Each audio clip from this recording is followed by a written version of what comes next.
চ্যানেলটি অবশ্যই সাবস্ক্রাইব করুন। ঘটনা চলে যাচ্ছে। জি, আচ্ছা, এই কাহিনীটা শিফাত বলেছে এটা তার এক মামার জীবনে ঘটে যাওয়ার কাহিনী। তো তার মামার মামা তিনি আপনার একটা অঞ্চলে থাকতেন, ওই ফরিদপুরেরই যে কোনো একটা অঞ্চলে, সেখানে অনেক খাল বিল আছে আর কি। আচ্ছা, তো যেটাতে ওরা মামা কখনো যায় নাই, ছোট কালে গিয়েছিল, এরপর যায়নি। তার মামার মামা থাকতো ওখানে। তো সে শহরে পড়াশোনা করতো। তো একটা সময় সে শুনতে পায় যে তার মামা খুব অসুস্থ, তো তাকে যেতে হবে ভিজিট করতে। তো সে রওনা দেয়। তো কোনো কারণে ঢাকাতে অনেক জ্যাম থাকে এবং নদী পার হতে অনেক সমস্যা হয়, এবং সে যখন ওখানে পৌঁছায় তখন অলরেডি সন্ধ্যা হয়ে গেছে। তো সন্ধ্যার দিকে সে যেতে থাকে, যেতে যেতে আপনার ওখানে ওই যেখান থেকে আপনার নৌকা উঠে খালের সেইখানে আসে। সেখানে এসে দেখে যে সে নৌকা পায় না আর কি, কোনো নৌকা নেই।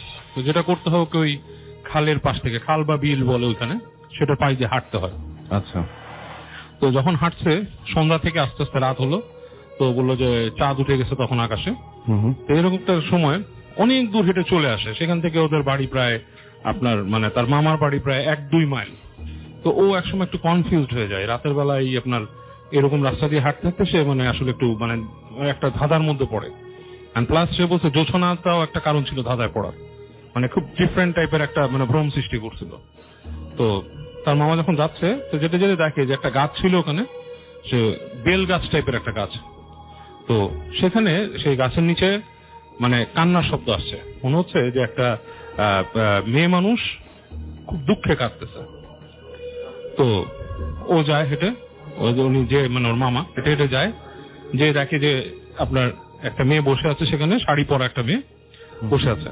তো উনি কাছে যে জিজ্ঞেস করে তাকে যে কি অবস্থা আপনার, মানে আপনি মানে কে, আপনি কাঁদছেন এরকম রাস্তার মধ্যে রাতে বসে, কেউ নাই আশেপাশে। তো মেয়েটা মুখ তুলে বলে যে আমার কান্না দিয়ে আপনার দরকার না, আপনি কোথায় যাবেন? সে বলে যে আমি অমুক গ্রামে যাব, অমুক জায়গা আমার মামার বাসা।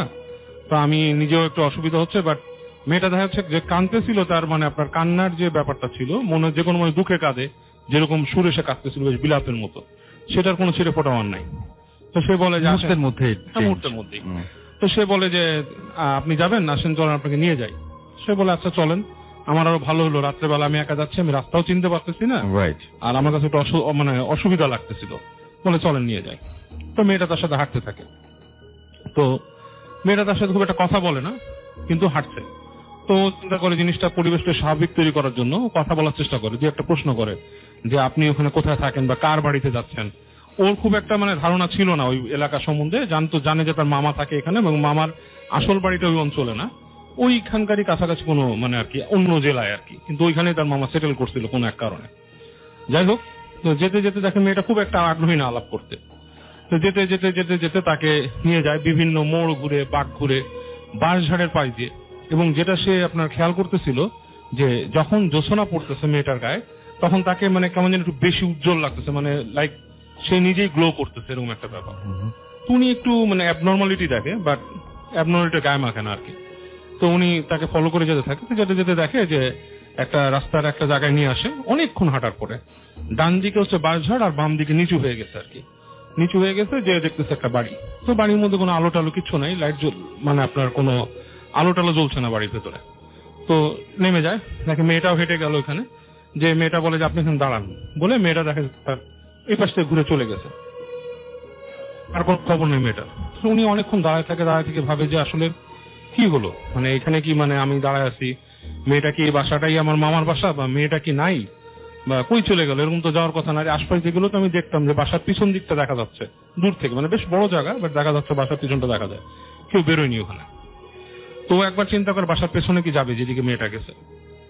অনেকক্ষণ চিন্তা করে সে একবার চিন্তা করে নক করবে, সেটাও সে কনফিউজ হয়ে যায়। তো উনি তারপর করে কি ওই হেঁটে যায়, মেয়েটার রাস্তা দিয়ে হেঁটে যায় যেখান দিয়ে মেয়েটা গেছে। তো ওই জায়গায় যে কিছু দূর যাওয়ার পর দেখে বেড়া থেকে বাসার সামনের দিকটা দেখা যাচ্ছে দরজাটা হাট করে খোলা, মানে যেই মেইন দরজাটা, বাড়ির এন্ট্রেন্সটা, মানে মনে হচ্ছে খোলা, পুরা অন্ধকার দেখা যাচ্ছে ভেতরে। তো সে কি করে এই পাশে দরজা দিয়ে নক না করে বেড়া টপকাই ঢুকে উনি চিন্তা করে যদি আমার মামার বাসা হয়ে থাকে তাহলে হলো, আর যদি গ্রামের বাসা হয় এরকম দরজা খোলা এত রাতে কেমন একটা মানে তার কাছে একটু অ্যাবনর্মাল লাগে জিনিসটা। তো হেঁটে যায়, হেঁটে যে ওই দরজার সামনে দাঁড়ায়।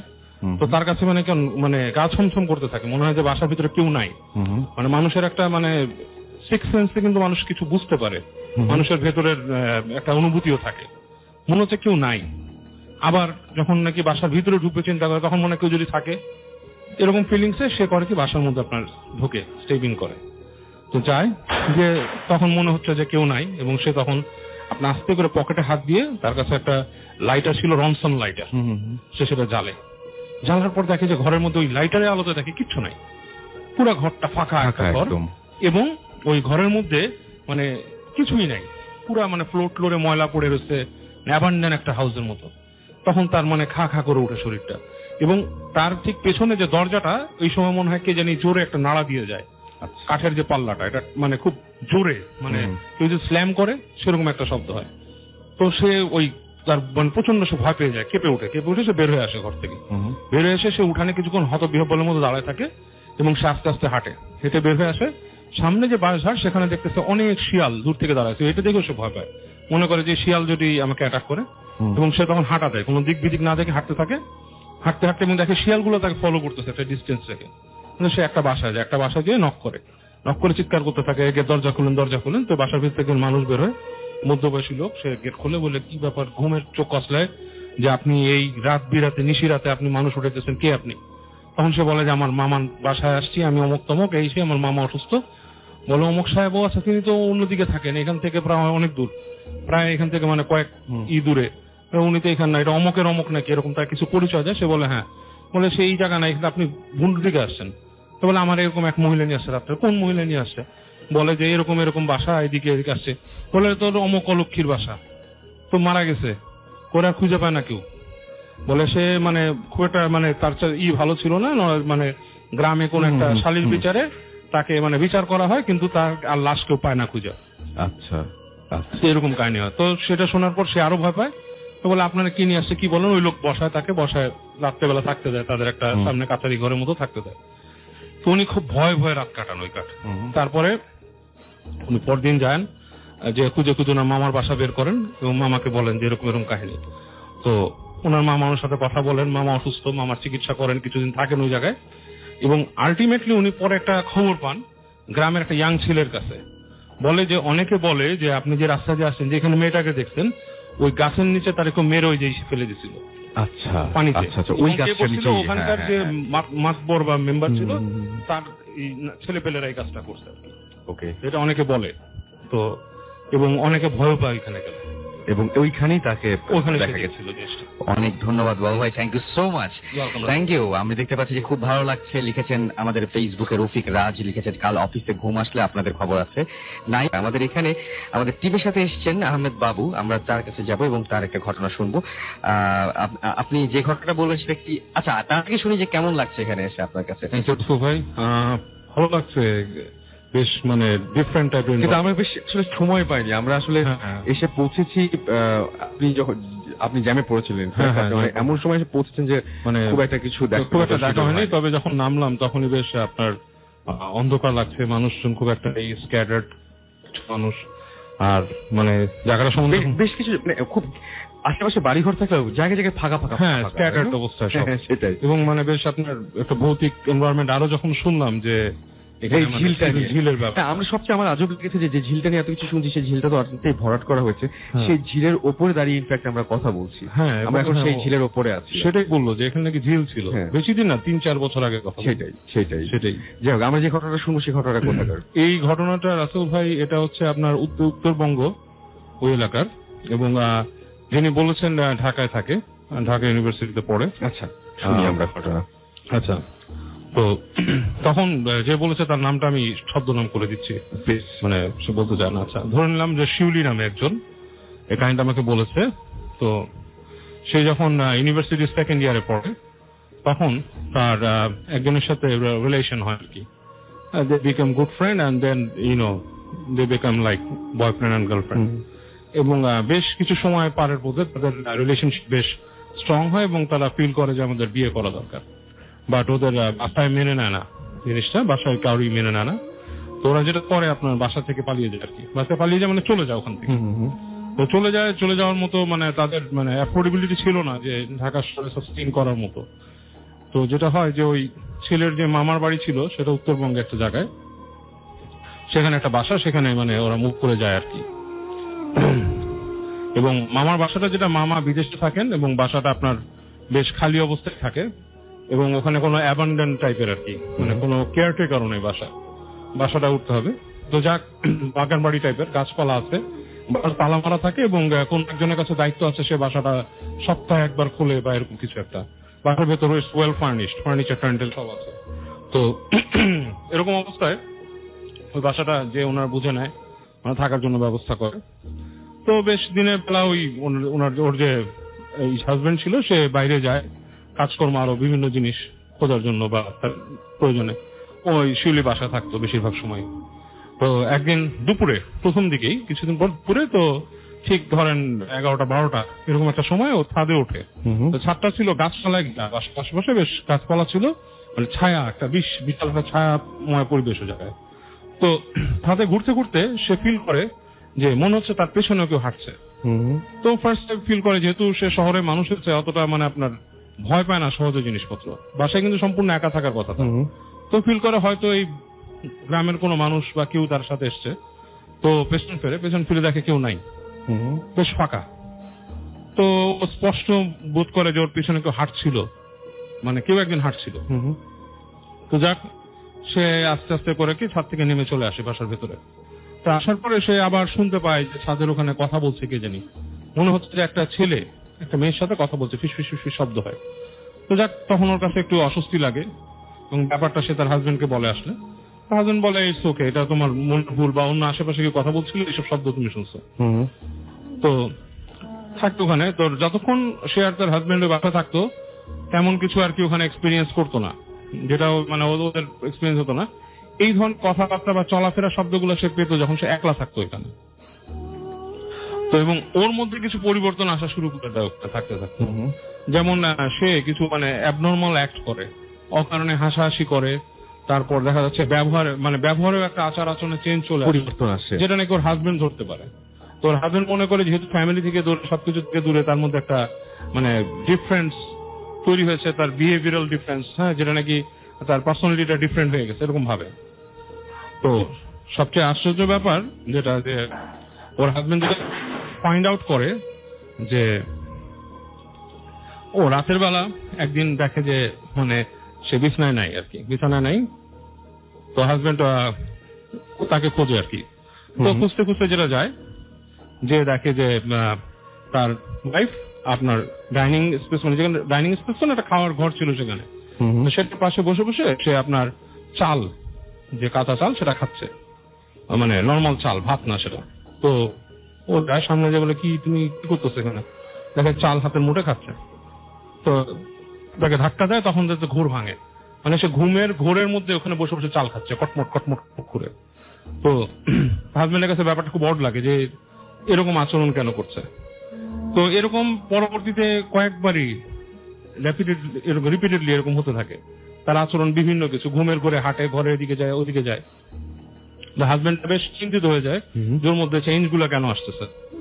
তো একদিনকার কথা, যেদিন মানে হাজবেন্ড বেশ মানে শক্ট হয়, ওয়ারিড হয়ে যায় যে দুজন ঘুমিয়েছিল, হঠাৎ করে সে দেখে যে তার যে বারান্দা, সেটার মধ্যে সে শোনে ফিস ফিস শব্দ, ওনাকে কে কথা বলতেছে। তারপর সে দেখে একটা ছায়ার মতো, অন্ধকারের মধ্যে, মানে বেশ আপনার বোঝা যাচ্ছে গাঢ় অন্ধকার। আসল ভাই এরকম জিনিস আমিও দেখেছি, আপনাকে আমি বলেছি অতীতে, হ্যাঁ, মানে এই জন্য ওনার বর্ণনাটা আমি আরো রিলেট করতে পারতেছি যে আপনার অন্ধকারের মধ্যে আরো গাঢ় অন্ধকার। রাইট, আমরা এটা বেশ কয়েকবার এবং আমার নিজের চোখে এই জিনিস দেখা অতীতে। তো এরকম একটা জিনিস দরজা থেকে ঢুকলো, ঠিক মানুষের একটা শেপ, বেশ লম্বা একটা ছায়া, হেঁটে হেঁটে আসলো তার ওয়াইফের পাশে এসে, মনে হলো যে তার ওয়াইফের উপর শুয়ে পড়লো এবং মিলিয়ে গেল ছায়াটা, এবং ওনার তখন শরীরে কাটা ধরে যায়, মানে হি গট স্কেয়ার্ড। এবং সে দেখে যে একটু পরেই তার ওয়াইফ ওই যে ঘুমের মধ্যে হাসতেছে, ঘুমের মধ্যে সে হাসতেছে। ফার্স্টে তার হাসিটা হালকা, তারপর খিলখিল করে আসে। তো উনি বেশ হয়ে যায়, উনি ওয়াইফকে ধাক্কা দেয়। তো ওয়াইফ ওনার সাথে কথা বলে, বাট কথাটা ডিফারেন্ট, কোনো আগা কথা নেই, কথার এলোমেলো কথাবার্তা বলে।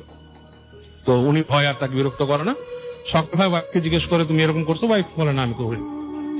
এবং এইবার উনি ওয়ারিড হয়ে যেটা করে, উনি যায় যে বাসাটার দায়িত্ব আগে ছিল, মানে বাসাটা হালকা দেখাশোনা করতো, তার সাথে কথা বলে যে এই বাসাটার কি সমস্যা আছে।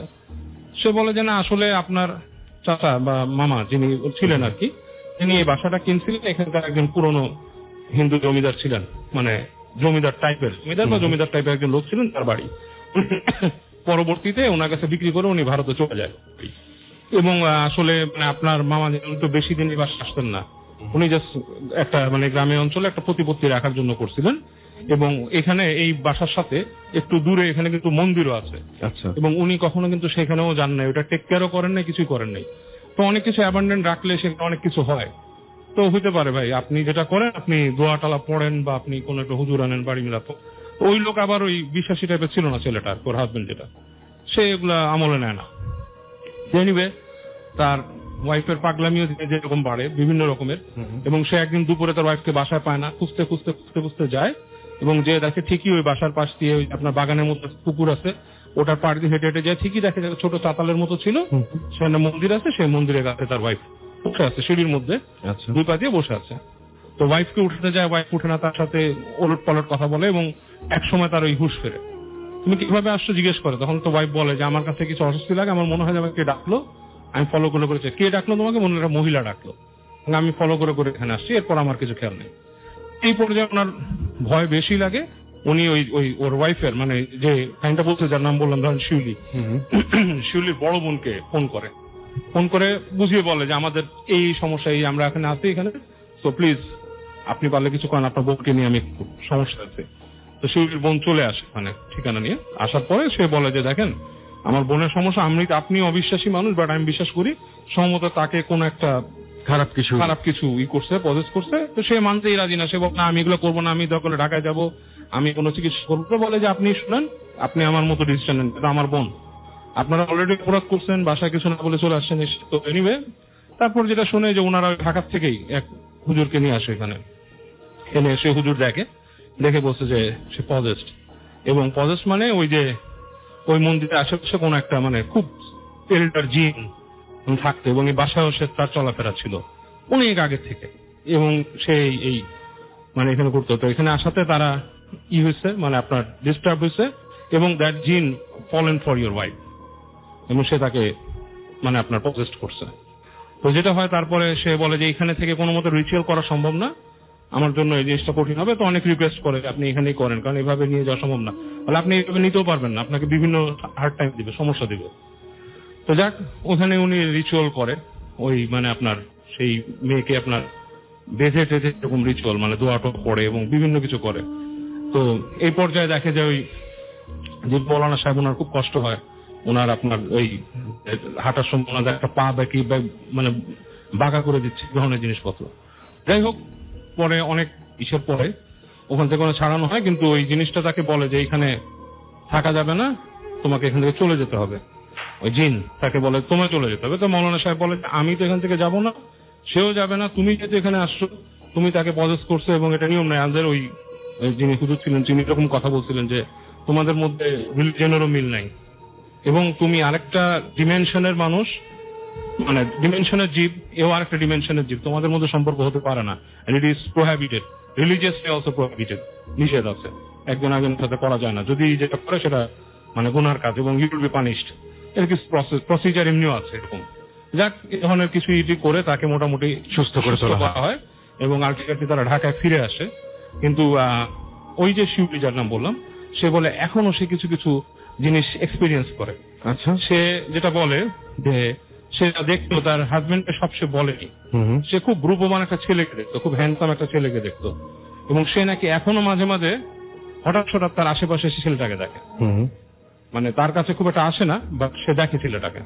আচ্ছা, এটাই ছিল কাহিনী। ওকে, অনেক ধন্যবাদ আপনাকে। আমরা দেখতে পাচ্ছি ফেসবুকে আমাদের লিখে চলে যাবো আমাদের অতিথি দিনারের কাছে। দিনার এর আগেও অনেকবার রিফুতিতে এসেছেন, আমরা যখন ঢাকার বাইরে যাই আমরা আমাদের কিছু যারা রেগুলার আসেন এবং যারা ভালো ঘটনা বলেন তাদেরকে আমরা সঙ্গে করে নিয়ে আসি সবসময়, সেই হিসেবেই দিনার এখানে এসেছেন এবং তিনি একটা ঘটনা বলবেন। আমি শুনবো আপনার ঘটনা, প্লিজ আপনি একটু বলবেন যে কোথাকার ঘটনা এটা। জি ধন্যবাদ রাসেল ভাই আপনাকে। এটা নোয়াখালী জেলার বেগমগঞ্জ থানার ইরাপুর নামক গ্রামের ঘটনা। ওকে, তো রাসেল ভাই সবসময় ঘটনা চলে যাই। আমাকে যে ঘটনাটি শেয়ার করেছেন তার নাম হচ্ছে মঈন ভাই। তো ঘটনাটি 2010-এর দিকের একটি ঘটনা। তো তখন উনি রং মিস্ত্রির কাজ করতেন। তো যথারীতি উনি একদিন কাজ শেষ করে উনি বাসায় ফিরতেছিলেন। তো বাসা ফেরার সময় উনি ওনার দুদিনের যে রোজ ছিল, রোজের যে টাকাটা ছিল সেই টাকাটা নিয়ে উনি ওনার বাসার উদ্দেশ্যে রওনা হন।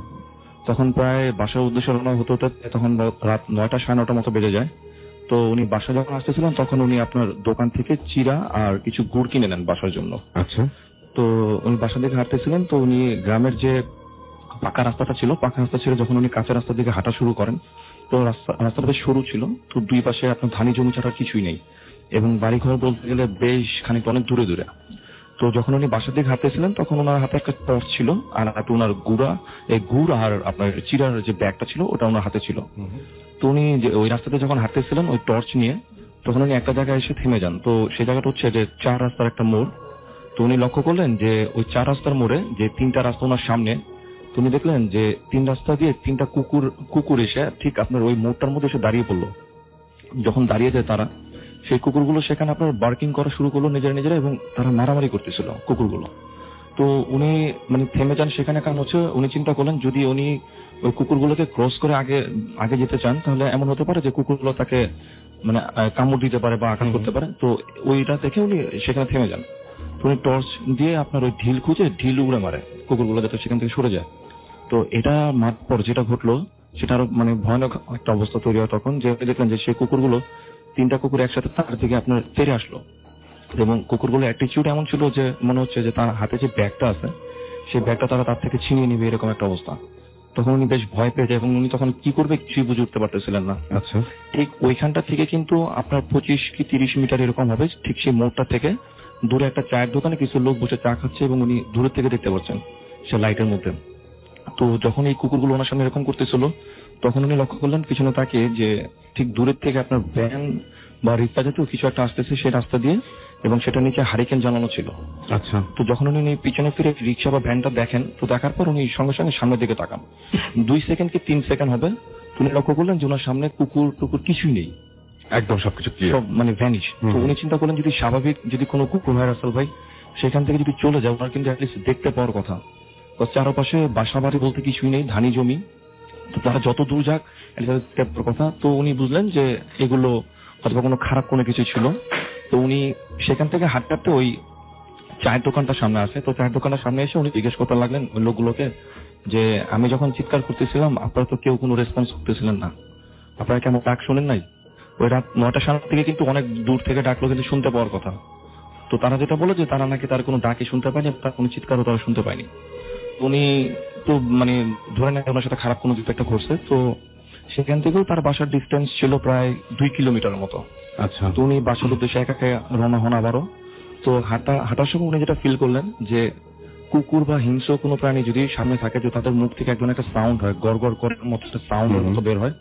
তো এরকম একটা সাউন্ড উনি শুনতেছেন যে ওনার পিছন থেকে আসতেছে।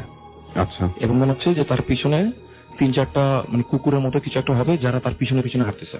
আচ্ছা। যেই উনি পিছনে ফিরে তাকায় সঙ্গে সঙ্গে সব স্টপ হয়ে যায়। তো এরকম উনি বেশ কয়েকবার পিছনে তাকায়। তো উনি দূর পরে ওনার বাসার উদ্দেশ্যে হাঁটতে থাকেন। তো হাঁটতে একটা সময় ওনার বাসায় গিয়ে পৌঁছান।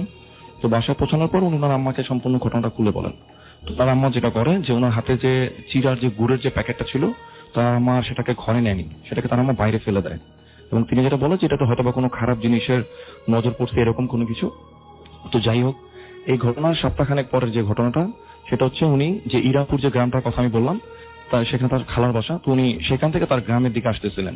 আচ্ছা। তো তখন প্রায় রাত 2টা 2:30 এরকম একটা সময় হবে। তো রাসেল ভাই এই 2টা গ্রামের মাঝামাঝি জায়গায় একটা পুল আছে, এবং সেখানকার ওই স্থানীয় যে লোকজন তাদের মধ্যে একটা মিথ আছে যে এরকম যে সেখানে নাকি রাতের বেলায় এখনো একটা হাতির মতো একটা প্রাণী দেখা যায় যে সেখানে হাঁটাচলা করে। আর সবচেয়ে বড় কথা হচ্ছে সেখানে কিন্তু কোনো বনাঞ্চল নেই যে সেখানে হাতি আসবে, মানে হাতি আসতে হলে তো সেই রকম বন লাগবে। জি, সেখানে শুধু ধানি জমি আর একটা শ্মশান ছাড়া কিছুই নেই। আচ্ছা। তো এই কথাগুলো তার মনে পড়তেছিল, আর ওই রাস্তাতে উনি তখন বাসার দিকে ফিরতেছিলেন। আচ্ছা। তো যেই আপনার উনি ওনার ঠিক সেই পুলটার কাছাকাছি আসেন, একটা খালের উপর পুল ছিল, তখন উনি দেখলেন যে ওনার বাম দিকে ছিল একটা শ্মশান, গ্রাম্য শ্মশান, যেটা আপনার ঠিক পিছন দিকে মনে হচ্ছে বেলের যেমন সাউন্ড গুলো হয় না, যে আমরা যে গ্রাম দেশে দেখা যায় যে অনেক সময় আপনার ওই যে হাতি বা আপনার ছাগল টাইপের গলা প্রাণীদের ঘন্টা থাকে গলায়। হ্যাঁ হ্যাঁ হ্যাঁ, এরকম একটা ঘন্টার শব্দ ওনার পিছন থেকে আসতেছে। আচ্ছা। তখন কিন্তু উনি এই জিনিসগুলো কিন্তু কল্পনা করতেছিলেন যে উনি ওনার মুরব্বীদের মুখ থেকে এগুলো শুনছেন।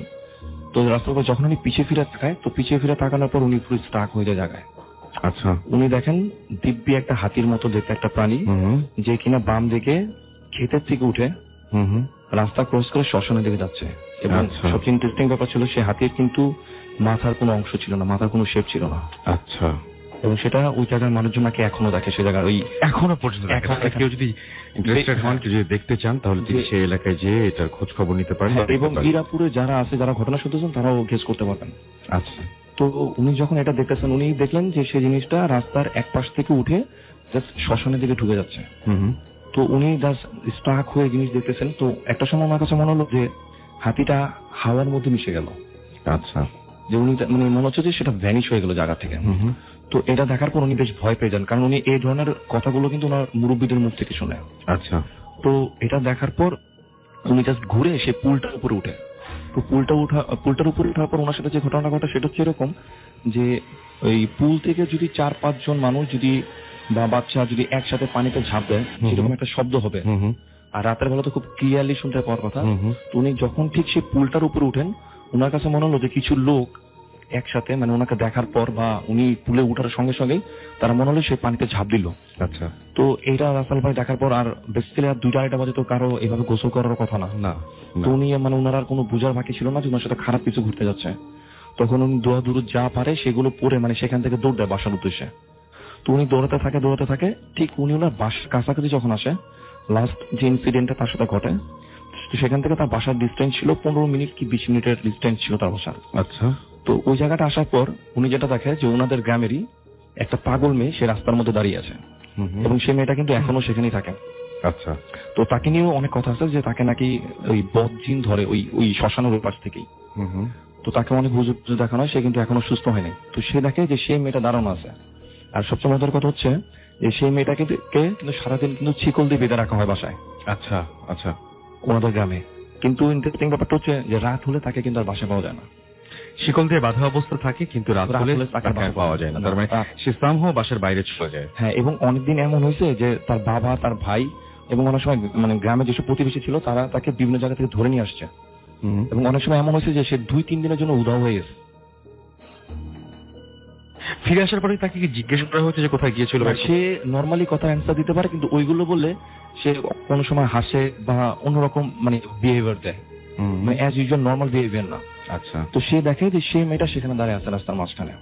তো ওটা দেখার পর মঈন ভাই ওটা দেখার পর উনি তাকে বলে যে তুই এত রাতে এখানে কি করতেছিস, ওই পাগল মেয়েটাকে বলে। আচ্ছা।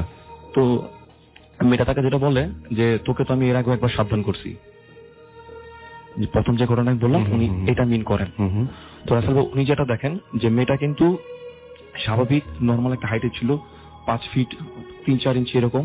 আচ্ছা। কিন্তু মেয়েটা দাঁড়ানোর স্টাইলটা এরকম ছিল যে দাঁড়ানোর ভঙ্গিটা এরকম ছিল যে সে রাস্তার এক প্রান্তে একটা পা দিয়ে রাখছে এবং আরেক প্রান্তে আরেকটা পা দিয়ে রাখছে।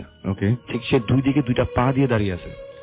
কিন্তু সে কিন্তু আমরা যে আরো অনেক ধরনের ঘটনা শুনি এরকম যে 2 দিকে পা দিয়ে রাখে, অনেক বিশাল লম্বা দেখতে, এরকম কিন্তু না, এরকম কোনো কিছু না। না, সে স্বাভাবিক একটা মানুষের মতো, বাট তার পা দুটো ছিল মানে স্বাভাবিক বেশ লম্বা ছিল পা দুটো, এবং রাস্তার এক প্রান্তে একটা এবং আরেক প্রান্তে একটা।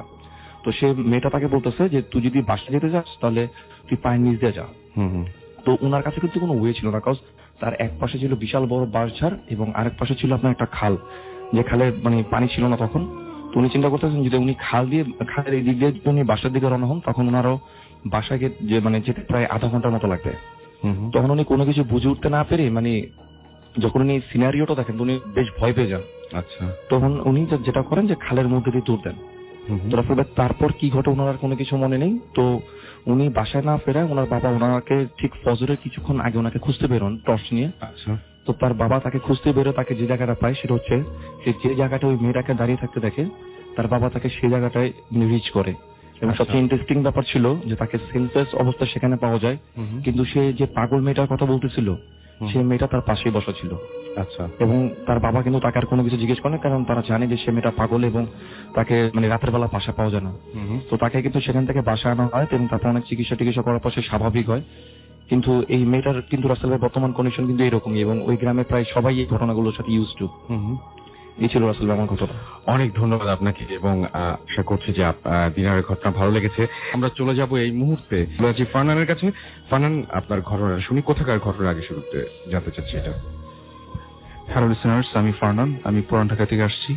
আর যে ঘটনা আমি এখন শেয়ার করবো সেটা আমার আঙ্কেল বলেছে, এবং এই ঘটনাটা এক্স্যাক্টলি ইন্ডিয়ার একটা ঘটনা।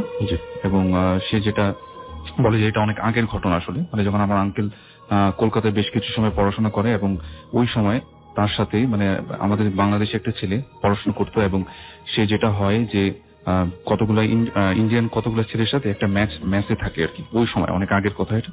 এবং তারা যে বাসাটায় ভাড়া থাকে সেটা হচ্ছে একটা অ্যাংলো ইন্ডিয়ানদের বাসা ছিল। আচ্ছা।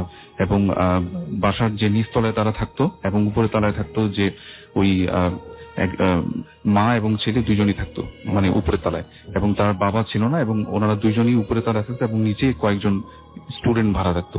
এবং একটা সময় যেটা হয় যে কোন একটা পূজার ছুটিতে যেটা হয় যে ওই সবগুলো ছেলে নিজের তালার মানে ইয়াতে চলে যায়, মানে পূজার ছুটিতে চলে যায়। এবং আমার আঙ্কেলের যে ফ্রেন্ড ছিল বাঙালি, সে যেটা সে মুসলমান ছিল, এবং সেটা যেটা হয় যে সে আর মানে কোথাও যায় না, সে ওখানেই স্টে করে। তো দ্যাটস ওয়াই দেখা যায় যে মানে সে নিচের তালায় একা থাকে এবং উপরের তালায় ছিল ওই অ্যাংলো ইন্ডিয়ান্সের যে মা এবং তার ছেলে। তো পূজার প্রায় 2 দিন ছুটি কেটে যাওয়ার পরে যেটা হয় যে উপরে যে ছেলেটা থাকতো ওই ছেলেটা হঠাৎ করে কোনো কারণ ছাড়া হঠাৎ করে সুইসাইড করে, এবং এই সুইসাইডের কারণটা কি ছিল সেটা তখন কেউ জানতো না। এবং যেটা হয় যে এবং আমার আঙ্কেলের যে ফ্রেন্ড যে ছিল মানে সে যেটা বলে যে সে কখনো মানে ভাবতে পারেনি যে ছেলেটা আসলে সুইসাইড করবে, কারণ একটা মানুষের সাথে মিশলে তখন বোঝা যায় যে মানে কিরকম তার ক্যারেক্টার সেটা বোঝা যায়।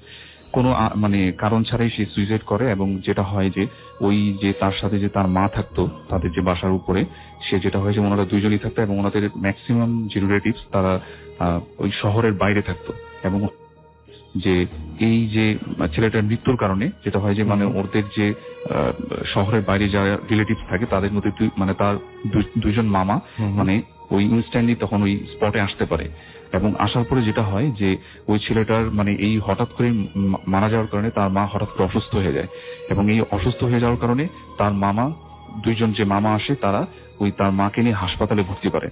এবং আমার আঙ্কেলের যে ফ্রেন্ড ছিল তাকে বলে যে তুমি বাসাটাকে মানে দেখো, যেহেতু আমাদের বাসা এখন আর কেউ নেই, আর আমাদের যে বাকি যে আত্মীয় স্বজন গুলা তারা সবাই মানে শহরে আস্তে আস্তে প্রায় ভোর হয়ে যাবে, তো দ্যাটস ওয়াই তুমি বাসাটা দেখো। এবং উপরে ওই ছেলেটার লাশ ছিল এবং নিচের তলায় আমার আঙ্কেলের যে ফ্রেন্ড সে ছিল, এবং তাকে সমস্ত ঘরের চাবি টাবি দিয়ে তারা সবাই হাসপাতালে চলে যায়, এবং হাসপাতালে তার মাকে নিয়ে চলে যায়, কারণ হঠাৎ করে ছেলের মৃত্যুতে মানে মা অনেক অসুস্থ হয়ে পড়ে। তো তখন যেটা হয় যে নিচের তলায় যে আমার আঙ্কেলের যে ফ্রেন্ড ছিল তখন সে একা ছিল, এবং উপরের তলায় ছিল ওই ছেলেটার লাশ, মানে সুইসাইড করে মারা যাওয়া যে লাশটা সেটা উপরে ছিল। এবং তার একটা সময় বারবার মনে হচ্ছিল তার বেশ ভয় লাগছিল, কারণ উপরে একটা লাশ রাখা এবং নিচে সে একা সম্পূর্ণ। এবং তার একটা সময় বারবার ভয় লাগছিল এবং সে কষ্ট পাচ্ছিল যে তার পরিচিত একটা ছেলে এভাবে মারা গেছে। তো একটা পর্যায়ে এগুলো ভাবতে ভাবতে হঠাৎ করে তার মানে রাত্রে ঘুম এসে পড়ে। সে যখন মানে রাত্রে ঘুমিয়ে পড়ে মানে কোন একটা শব্দে হুটহাট একটা শব্দে তার ঘুমটা ভেঙে যায়। এবং তার যখন ঘুমটা ভাঙে তখন সে রিয়েলাইজ করতে পারে যে শব্দটা আসলে উপরের ফ্লোরে রাখা যে লাশটা যে ঘরে সেইখান থেকে শব্দটা আসতেছে। এবং শব্দটা এরকম ছিল যে মনে হচ্ছে যে উপরের ফ্লোরের এক পাশ থেকে আরেক পাশে কেউ অনেক জোরে দৌড়ে যাচ্ছে, মানে এ পাশ থেকে ওপাশে কেউ যদি জোরে দৌড়াদৌড়ি করে মানে ধস্তাধস্তি করলে যেরকম শব্দ সেরকম সাউন্ড। এবং মনে হচ্ছিল যে উপরে যে আসবাবপত্রগুলা মানে ধরেন যে মানে চেয়ার টেবিল এগুলো মনে হচ্ছে কেউ নাড়াচাড়া করতেছে, এরকম একটা সাউন্ড আসতেছিল। এবং এই সাউন্ড শোনার সাথে সাথে মানে উনি বেশ ভয় পেয়ে যায়, এবং উনি যেটা চিন্তা করে যে উপরে কোনো চোর টোর আসলো কিনা। এবং তার বারবার মনে হচ্ছিল হয়তোবা ওই যে মানে ছেলেটা যে মারা যায় তার মামা বা কেউ আসছে হয়তো উপরে, কিন্তু সে চিন্তা করলো যে যদি আসতো তাহলে তো তার থেকে চাবি নিত, মানে তাকে ডাকতো, কারণ সে তো মানে তখন কাস্টোডিতে ছিল বাসাটা। তখন সে চিন্তা করলো যে না আসলে কেউ আসেনি, তখন সে বারবার ভয় পাচ্ছিল। এবং হঠাৎ করে একটা সময় যেটা হলো যে ওই উপরে যে সাউন্ড গুলা মানে দৌড়াদৌড়ি ধস্তাধস্তি যে সাউন্ড গুলো সেটা একটা সময় মানে কমে গেল, মানে একদম নিশ্চুপ হয়ে গেল। তখন সে আস্তে আস্তে সাহস করে রুমের যে লাইটটা সেটা অন করলো, এবং অন করার ঠিক কিছুক্ষণ পরেই হঠাৎ করে রুমের যে লাইট গুলো অটোমেটিক্যালি অন অফ হওয়া শুরু করলো। ইভেন বাথরুমে যে লাইট ছিল সেটা অন অফ হওয়া শুরু করলো। এবং একটা পর্যায়ে তার রুমের ভিতরে একটা কাঠের আলমারি ছিল, এবং এই আলমারির ভিতর থেকে মানে মনে হচ্ছে কেউ একজন বাইরে বের হয়ে আসতে যাচ্ছে, মানে আলমারিটার ভিতর থেকে বারবার কেউ নক করলে যেরকম হয় না সেরকম জোরে জোরে ধাক্কা দিচ্ছিল আলমারিটা, এবং প্রচন্ড জোরে সেই আলমারিটা মানে কাঁপছিল। তখন সে হিপনোটাইজের মতো হয়ে যায়, এবং সে যেটা করে যে প্রচন্ড ভয়ে সে আলমারিটাকে খোলার চেষ্টা করে। এবং যখন সে একটা পর্যায়ে আলমারিটাকে খুলে ফেলে তখন সে দেখে যে আলমারিটার ভিতরে উপরে যে ছেলেটা মারা যায় সে ছেলেটার লাশ। এবং এরপরে তার আর কিছু মনে নেই, সে সেন্সলেস হয়ে যায়। পরে ওই উপরে যে ফ্যামিলি যে ছেলেটা মারা যায় তাদের ওদের রিলেটিভস যখন আসার পরে মানে ওই নিচের তালার গেট ভেঙে মানে ওনাকে বের করে সেন্সেড অবস্থায়, এবং সব থেকে অবাক বিষয় ছিল যে উপরে যে রুমটায় মানে এত ধস্তাধস্তির শব্দ শোনা যাচ্ছিল, এবং সেটা নাকি ঠিকই মানে ওই উপরে যে লাশটা যে রাখা ছিল যে রুমটাতে, ওই রুমটার সবকিছু আসবাবপত্র, চেয়ার টেবিল সবকিছু নাকি উল্টাপাল্টা ভাবে ছিল, অথচ রুমটা কিন্তু বাইরের দিক দিয়ে লক করা ছিল। এই রিজনটা কেন হয়েছিল, কি হয়েছিল কেউ জানে না, কিন্তু লাশটা ঠিক যেভাবে রাখা ছিল ঠিক সেভাবেই ছিল। এই ছিল আমার ঘটনা। অনেক ধন্যবাদ। আমরা চলে যাই একটু তন্ময়ের কাছে, এবং তন্ময়ের ঘটনা আমরা শুনবো। তন্ময় এসছে গ্রামীণ ফোন বন্ধু গ্যারাজ থেকে, এবং তার ঘটনাটা আমরা শুনবো। তন্ময়, আপনার বাসা কোথায় একটু আমাদের যদি বলতেন। আমার বাসা ধানমন্ডি 27 নম্বরে। আচ্ছা, কি ঘটনা আপনার একটু আমরা শুনি। আমার ঘটনাটা অ্যাকচুয়ালি আজ থেকে প্রায় 6 বছর আগের ঘটনা। তখন ইউনিভার্সিটির সেকেন্ড ইয়ারে ছিলাম। তো সেমিস্টার ব্রেক চলছিল, তো আমরা 6 ফ্রেন্ড মিলে ডিসাইড করলাম যে ঢাকার থেকে 4-5 ঘন্টার ডিস্টেন্স এরকম কোন এক জায়গায় যে আমরা জাস্ট এক রাতের জন্য বা 2 রাতের জন্য ঘুরে আসবো। তো ডিসিশন হলো যে আমরা শ্রীমঙ্গল যাব। তো 6 জন মিলে রাতে ট্রেনে চলে গেলাম, ভোরবেলা পৌঁছলাম। যাওয়ার আগে একটা বড় ভাইয়ের শুধু একটা কটেজ ভাড়া করেছিলাম যেখানে 6 জন একসাথে থাকা যাবে। তো যাওয়ার পর লোকাল মানুষকে জিজ্ঞেস করে ওই জায়গায় গেলাম। যাওয়ার পর দেখি যে কটেজটা অ্যাকচুয়ালি একটা পাহাড়ের উপরে ছিল, এবং ওই পাহাড়ের উপরে ওই কটেজটা ছাড়া আর কোনো কটেজ নেই, আর পাহাড়ি রাস্তা চলে গেছে এদিক ওদিক দিয়ে। তো আমরা প্ল্যান করে গেছিলাম যে আমরা ফুল মুনের টাইমে যাব, যাতে আমরা চাঁদটা পাই, মানে একটু ভালো লাগবে, একটা সেরেনিটি থাকবে। তো যাওয়ার পরে খাওয়া দাওয়া করে বিকালে ঘোরাঘুরি করে সন্ধ্যার দিকে সবাই ফুটবল খেলেছি, খেলে সবাই একটু টায়ার্ড হয়েছি। তো রাত্রেবেলা ভাবলাম যে চাঁদের আলোয় গ্রামের রাস্তায় হাঁটতে খুব ভালো লাগবে। তো 6 ফ্রেন্ডের মধ্যে এক ফ্রেন্ড একটু মোটা সোটা, তো ও বললো আমি আর যাবো না, তোরা যা। আমরা আরো ওকে ভয় দেখালাম যে দেখ একা একা কটেজে থাকবি, ভয় পাবি। তো বললো না, এখানে কেয়ারটেকার আছে, সমস্যা না, তোরা যা। তো আমরা বের হয়ে গেলাম যে আশেপাশে এলাকার একটু দেখি, নতুন এলাকা চিনি না কিছু, তো একটু হাঁটাহাঁটি করবো রাস্তা, গ্রামের রাস্তায়। তো হাঁটছি, কোনো ওখানে ল্যাম্পপোস্ট বা কিছু নাই, বেশ ভিতরের দিকে, আশেপাশে চা বাগান। তো আমরা রাস্তা দিয়ে হাঁটছি চাঁদের আলো দেখে দেখে। তো হাঁটতেছি, এমন সময় একটা ফ্রেন্ড ফার্স্ট থেকে বলছে যে দোস্ত আমার কেন জানি ভাল লাগছে না। আমি বলি দূর, একসাথে 5 জন আছে, কি হবে, ইভেন ডাকাত টাকা ধরলে আমরা দৌড় টোড় দিতে পারবো, সমস্যা নাই, এখন ফুটবল খেলে গা গরম আছে, সমস্যা হবে না। তো হাঁটছি হাঁটছি হঠাৎ করে দেখি উল্টা দিক থেকে একটা কুকুর আসছে আমাদের দিকে।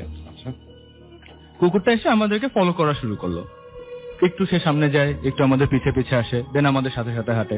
আচ্ছা ঠিক আছে, কোনো প্রবলেম নাই, এলাকার কুকুর আমাদের আর হয়তো সে প্রোটেকশন দিচ্ছে। হঠাৎ করে কুকুরটা দেখি রাস্তায় হাঁটতে হাঁটতে থেমে গেল, থেমে যে একটা গাছের দিকে তাকায় ঘেউ ঘেউ করা শুরু করলো, জাস্ট আউট অফ নোওয়্যার। আমরা ভাবি যে কি ব্যাপার, হঠাৎ করে ইয়ে করছে কেন।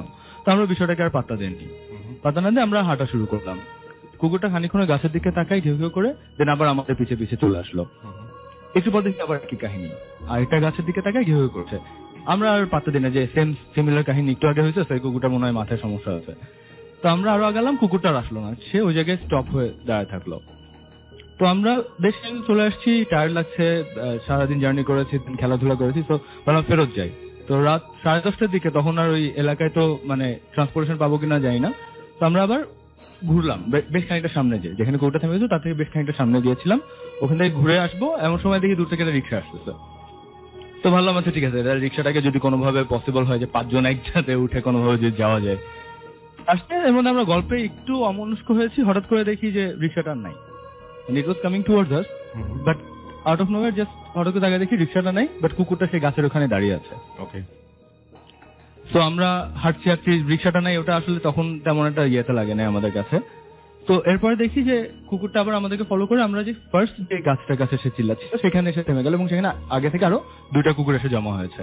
আচ্ছা। এবং তারা ওখানেই বার্ক করতেছে। তো আমরা ভাবলাম যে এখানে নিশ্চয়ই কিছু একটা আছে। আমরা সবাই মোবাইল টোবাইল বের করে টর্চ আলো টালো মেরে যে কোনো বাসা আছে না কোনো রাস্তা আছে, মানে যদি চা বাগানের দিকে কোনো রাস্তা ঢুকে, দেখলাম ওখানে কিছুই না, জাস্ট একটা পুরানো, অনেক পুরানো একটা গাছ। আমরা ভাবলাম যে এই গাছটার কি বিশেষত্ব। আমরা তাকিয়ে আছি। তো এমন সময় আমাদের যে ফ্রেন্ডটা ভয় পাচ্ছিল, যাচ্ছিল না, সে বলে দোস্ত আমার এখনই বাসায় যাওয়া লাগবে, কটেজে ফেরত যাওয়া লাগবে। কেন? দোস্ত আমার কুকুরগুলোকে ভালো লাগছে না। আমি বলি কেন ভালো লাগছে না? বলে খেয়াল করে দেখ বুঝবি। তাকে দেখি যে 3টা কুকুরের একটারও ছায়া দেখা যাচ্ছে না। আচ্ছা।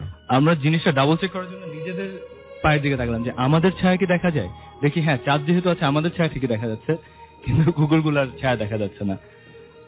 আমরা মানে খালি গল্পের বইয়ে বা মুভিতে দেখে আসছি যে এরকম হয় যে অশরীরী বা মানে কোন টাইপের ইনহিউম্যান জিনিস থাকলে বা মানে আউট অফ দ্য ওয়ার্ল্ড জিনিস থাকলে সেটা ছায়া দেখা যায় না। তো আমরা তখন মোটামুটি শিওর যে এখানে কোনো একটা ঘাপলা আছে। সবাই দিলাম দৌড় দিয়ে কটেজের দিকে আসলাম।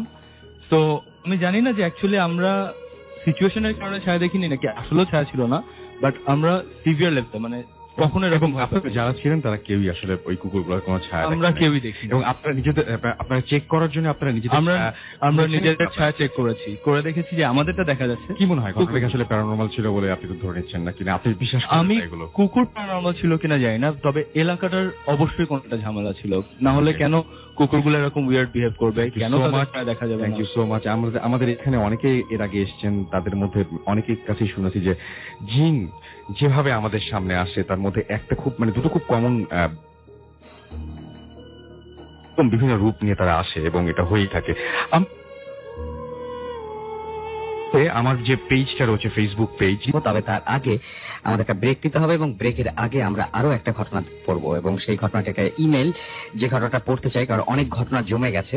আমি একটু পড়ি ইমেলটা লিখেছেন, এটাও মানে একটু কষ্ট করে পড়তে হবে। যিনি লিখেছেন সেটা মানে ইংরেজিতে লিখেছেন, অর্থাৎ ইংরেজিতে বাংলা ভাবে লিখেছেন। একটু পড়তে এইখানে স্টুডিও ততটা ডিফিকাল্ট লাগে না, এখানে বেশ ডিফিকাল্ট লাগছে। আচ্ছা যাই হোক, আমি দেখি যে এই ঘটনাটি, আচ্ছা এটা মনে হয় আমি যে ঘটনাটি পড়তে চাচ্ছিলাম সেই ঘটনাটি না, আমি আর একটু দেখি। হ্যাঁ, এবং এই ঘটনাটি হচ্ছে, আচ্ছা হ্যাঁ আমি পেয়েছি ঘটনাটি, একটু ওয়েট করতে হবে। তার মাঝখানে আমি একটু নিয়ম কানুনগুলো বলে দিই, একটু টাইম কাটাচ্ছি আর কি।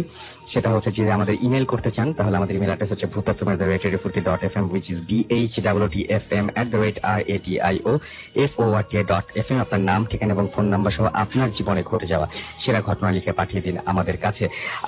ঘটনাটি পাঠিয়েছেন কাতার থেকে আমাদের একজন লিসেনার, এবং আমি পড়ছি। ডিয়ার রাসেল ভাই, সালাম নিবেন, আশা করি ভালো আছেন। ভূত এফএম-এর সকল শ্রোতাদের জানাই সালাম। আমার নাম হানিফ, আমি আপনাদের একজন শ্রোতা। আমি বর্তমানে কাতারে আছি। আজ আমি যে ঘটনাটা শেয়ার করছি সেটা একজন পাকিস্তানি লোকের কাছ থেকে শোনা। উনি আমাদের কোম্পানিতে নতুন টি বয়ের কাজে জয়েন করেছিলেন। একদিন ওনাকে আমি প্রশ্ন করি যে আগে কোথায় কাজ করেছেন, কোন একটা আগের জব, কেন আগের জবটা ছেড়ে দিলেন। এরপর উনি আমাকে খুলে বলেন কেন উনি আগের জবটা ছেড়ে দিলেন। উনি আমাকে ঘটনাটি উর্দুতে বলেন এবং তিনি সেটা বাংলায় লিখছেন, এবং আমি সেটা আবার তিনি সেটা ইংরেজিতে লিখে পাঠিয়েছেন, মানে ইংরেজি অ্যালফাবেট দিয়ে লিখে পাঠিয়েছেন, আমি সেটা আবার বাংলায় পড়ছি। এবং এর আগে আমি কাতারে একটি গভর্নমেন্ট গ্রেভিয়ার্ডের দেখাশোনার কাজ করতাম, এবং আমরা মোট 4 জন ওই গ্রেভিয়ার্ডে কাজ করতাম। 4 জনের একজনের কাজ ছিল আমাদের সাথে, এবং অন্য দুজনকে রাখা হয় লাশকে গোসল দেবার জন্য। গ্রেভিয়ার্ডে ছিল মেইন রোড থেকে প্রায় 1.5 কিলোমিটার ভেতরে, এবং ইয়ার্ডটার এরিয়া ছিল 2500 বর্গ ফুটের মতো, এবং গ্রেভইয়ার্ডের ভেতর ছিল আমাদের রুম। ঠিক 50-60 ফিট দূরে ছিল লাশ গোসল দেবার রুম, এবং রমজানের ঠিক মাঝামাঝি সময় গত 3-4 দিন কোনো লাশ গ্রেভইয়ার্ডে আনা হয়নি, এবং রুটিন মোতাবেক আমরা আজ কোনো লাশ গ্রেভইয়ার্ডে আনা হয়নি। তাই আমাদের সাথে যে লোকটা থাকতো সেদিন ডে অফ কাটায় এবং ছোট ভাইয়ের বাসায় বেড়াতে চায়। আর বলে রাখি, 2 জন যারা ছিল তারা বিকেল 4টার পর চলে যায়, যার কারণে 5টার পর থেকে আমি একদম একা ছিলাম। আমি প্রতিদিনের মতো আমার সমস্ত কাজ শেষ করে রুমে চলে গেলাম, এবং আমার রান্না বান্না শেষ করে অপেক্ষায় ছিলাম রুমমেটের। সে আসলে একসাথে খাবো, কিন্তু রাত 9টার দিকে সে আমাকে ফোন করে বলে যে আজ রাতে সে আসবে না। তাই আমি আর তার জন্য অপেক্ষা না করে রাতের খাবার সেরে ফেললাম, এবং একা একা রুমে তেমন ভালো লাগছিল না। তবে এর আগে অনেকবার একা থেকেছি। রুমে একা খুব তাড়াতাড়ি চোখে ঘুম চলে আসছিল, তাই মোবাইলে কোরআন তেলাওয়াত প্লে করে ঘুমানোর চেষ্টা করি। এরই মাঝে আমি টের পেলাম যে কখন যেন আমার ঘুম চলে এসেছে, এবং রাতে হঠাৎ প্রচন্ড সুগন্ধ। আমি ঘুম থেকে উঠে গেলাম এবং মোবাইলে টাইম দেখলাম 3:15 বাজে, এবং 3:15 বাজে, এবং এত রাতে এমন গন্ধ আসার কথা না। মাথার ভেতরে নানান চিন্তা আসতে লাগলো। এবার আমি ভাবছি হয়তো আমার জানালা বন্ধ করিনি, তাই বাইরে থেকে বাতাসে ভেসে গন্ধটা আসছে। বিছানা থেকে উঠে যখন আমি জানালা চেক করতে যাই, তখনই আমি দেখতে পাই যে লাশ গোসল দেবার যে রুমটা, সেই রুমে লাইট জ্বলছে, এবং রুমের ডোরটা দেখলাম যে ওপেন, এবং আমি এতে বেশ থমকে যাই। এমন তো হবার কথা না, গত 3-4 দিন ধরে আজ পর্যন্ত কোনো লাশ গ্রেভইয়ার্ডে আনা হয়নি। তাছাড়া ওই রুমে লক করা ছিল এবং লাইট অফ ছিল, আর রুমের চাবিটা ছিল আমার কাছে, এবং গ্রেভইয়ার্ডের মেইন গেটও বন্ধ ছিল। তাছাড়া এখানে লাশ আনার অনেক আগে আমাদের ইনফর্ম করা হয়, এর আগে কখনো এমন হয়নি। আমি তাড়াতাড়ি রুমের থেকে বের হলাম এবং রুম থেকে বের হবার সাথে সাথে গন্ধটা আরো তীব্রভাবে বাড়তে শুরু করলো এবং আমি আরো তীব্রভাবে পেতে শুরু করলাম। এবার আমি আস্তে আস্তে ওই রুমটার দিকে গেলাম এবং রুমের ভেতরে চোখ পড়তে আমি বুঝতে পারলাম যে একটু আগে এখানে কোনো লাশকে গোসল দেয়া হয়েছে। কারণ স্বাভাবিক অবস্থায় রুমটা শুকনো থাকে, কিন্তু তখন রুমটা শুকনো ছিল না। রুমটার ভেতরে গরম পানির বাষ্পের মতো ধোয়া ও অনেক স্যাঁতস্যাঁতে ছিল। আরেকটা ব্যাপার দেখে আমি অবাক হলাম যে রুমের ফ্লোরে বেশ কিছু নেফথলিন পড়ে আছে এবং কিছুটা ভয়ও পেলাম। তাই ওই রুমটায় না ঢুকে আবার আমি আসার সময় যখন আমি নিচের দিকে লক্ষ্য করলাম, দেখলাম অনেকগুলো ঘোড়ার পায়ের ছাপ অথবা পায়ের চিহ্ন। এমনকি ওই পায়ের চিহ্ন দেখে আমি যেতে লাগলাম। একটু যেতেই আবার আমি যা দেখলাম সেটা দেখে আমার পা আর চলছিল না। আমি দেখলাম ঠিক গ্রেভইয়ার্ডের মাঝখানে 10-15টা ঘোড়া, যাদের মাথা থেকে সিনা পর্যন্ত ছিল মানুষের মতো আর বাকি অর্ধেক ছিল ঘোড়ার মতো। তাদের চেহারা সাদা কাপড়ে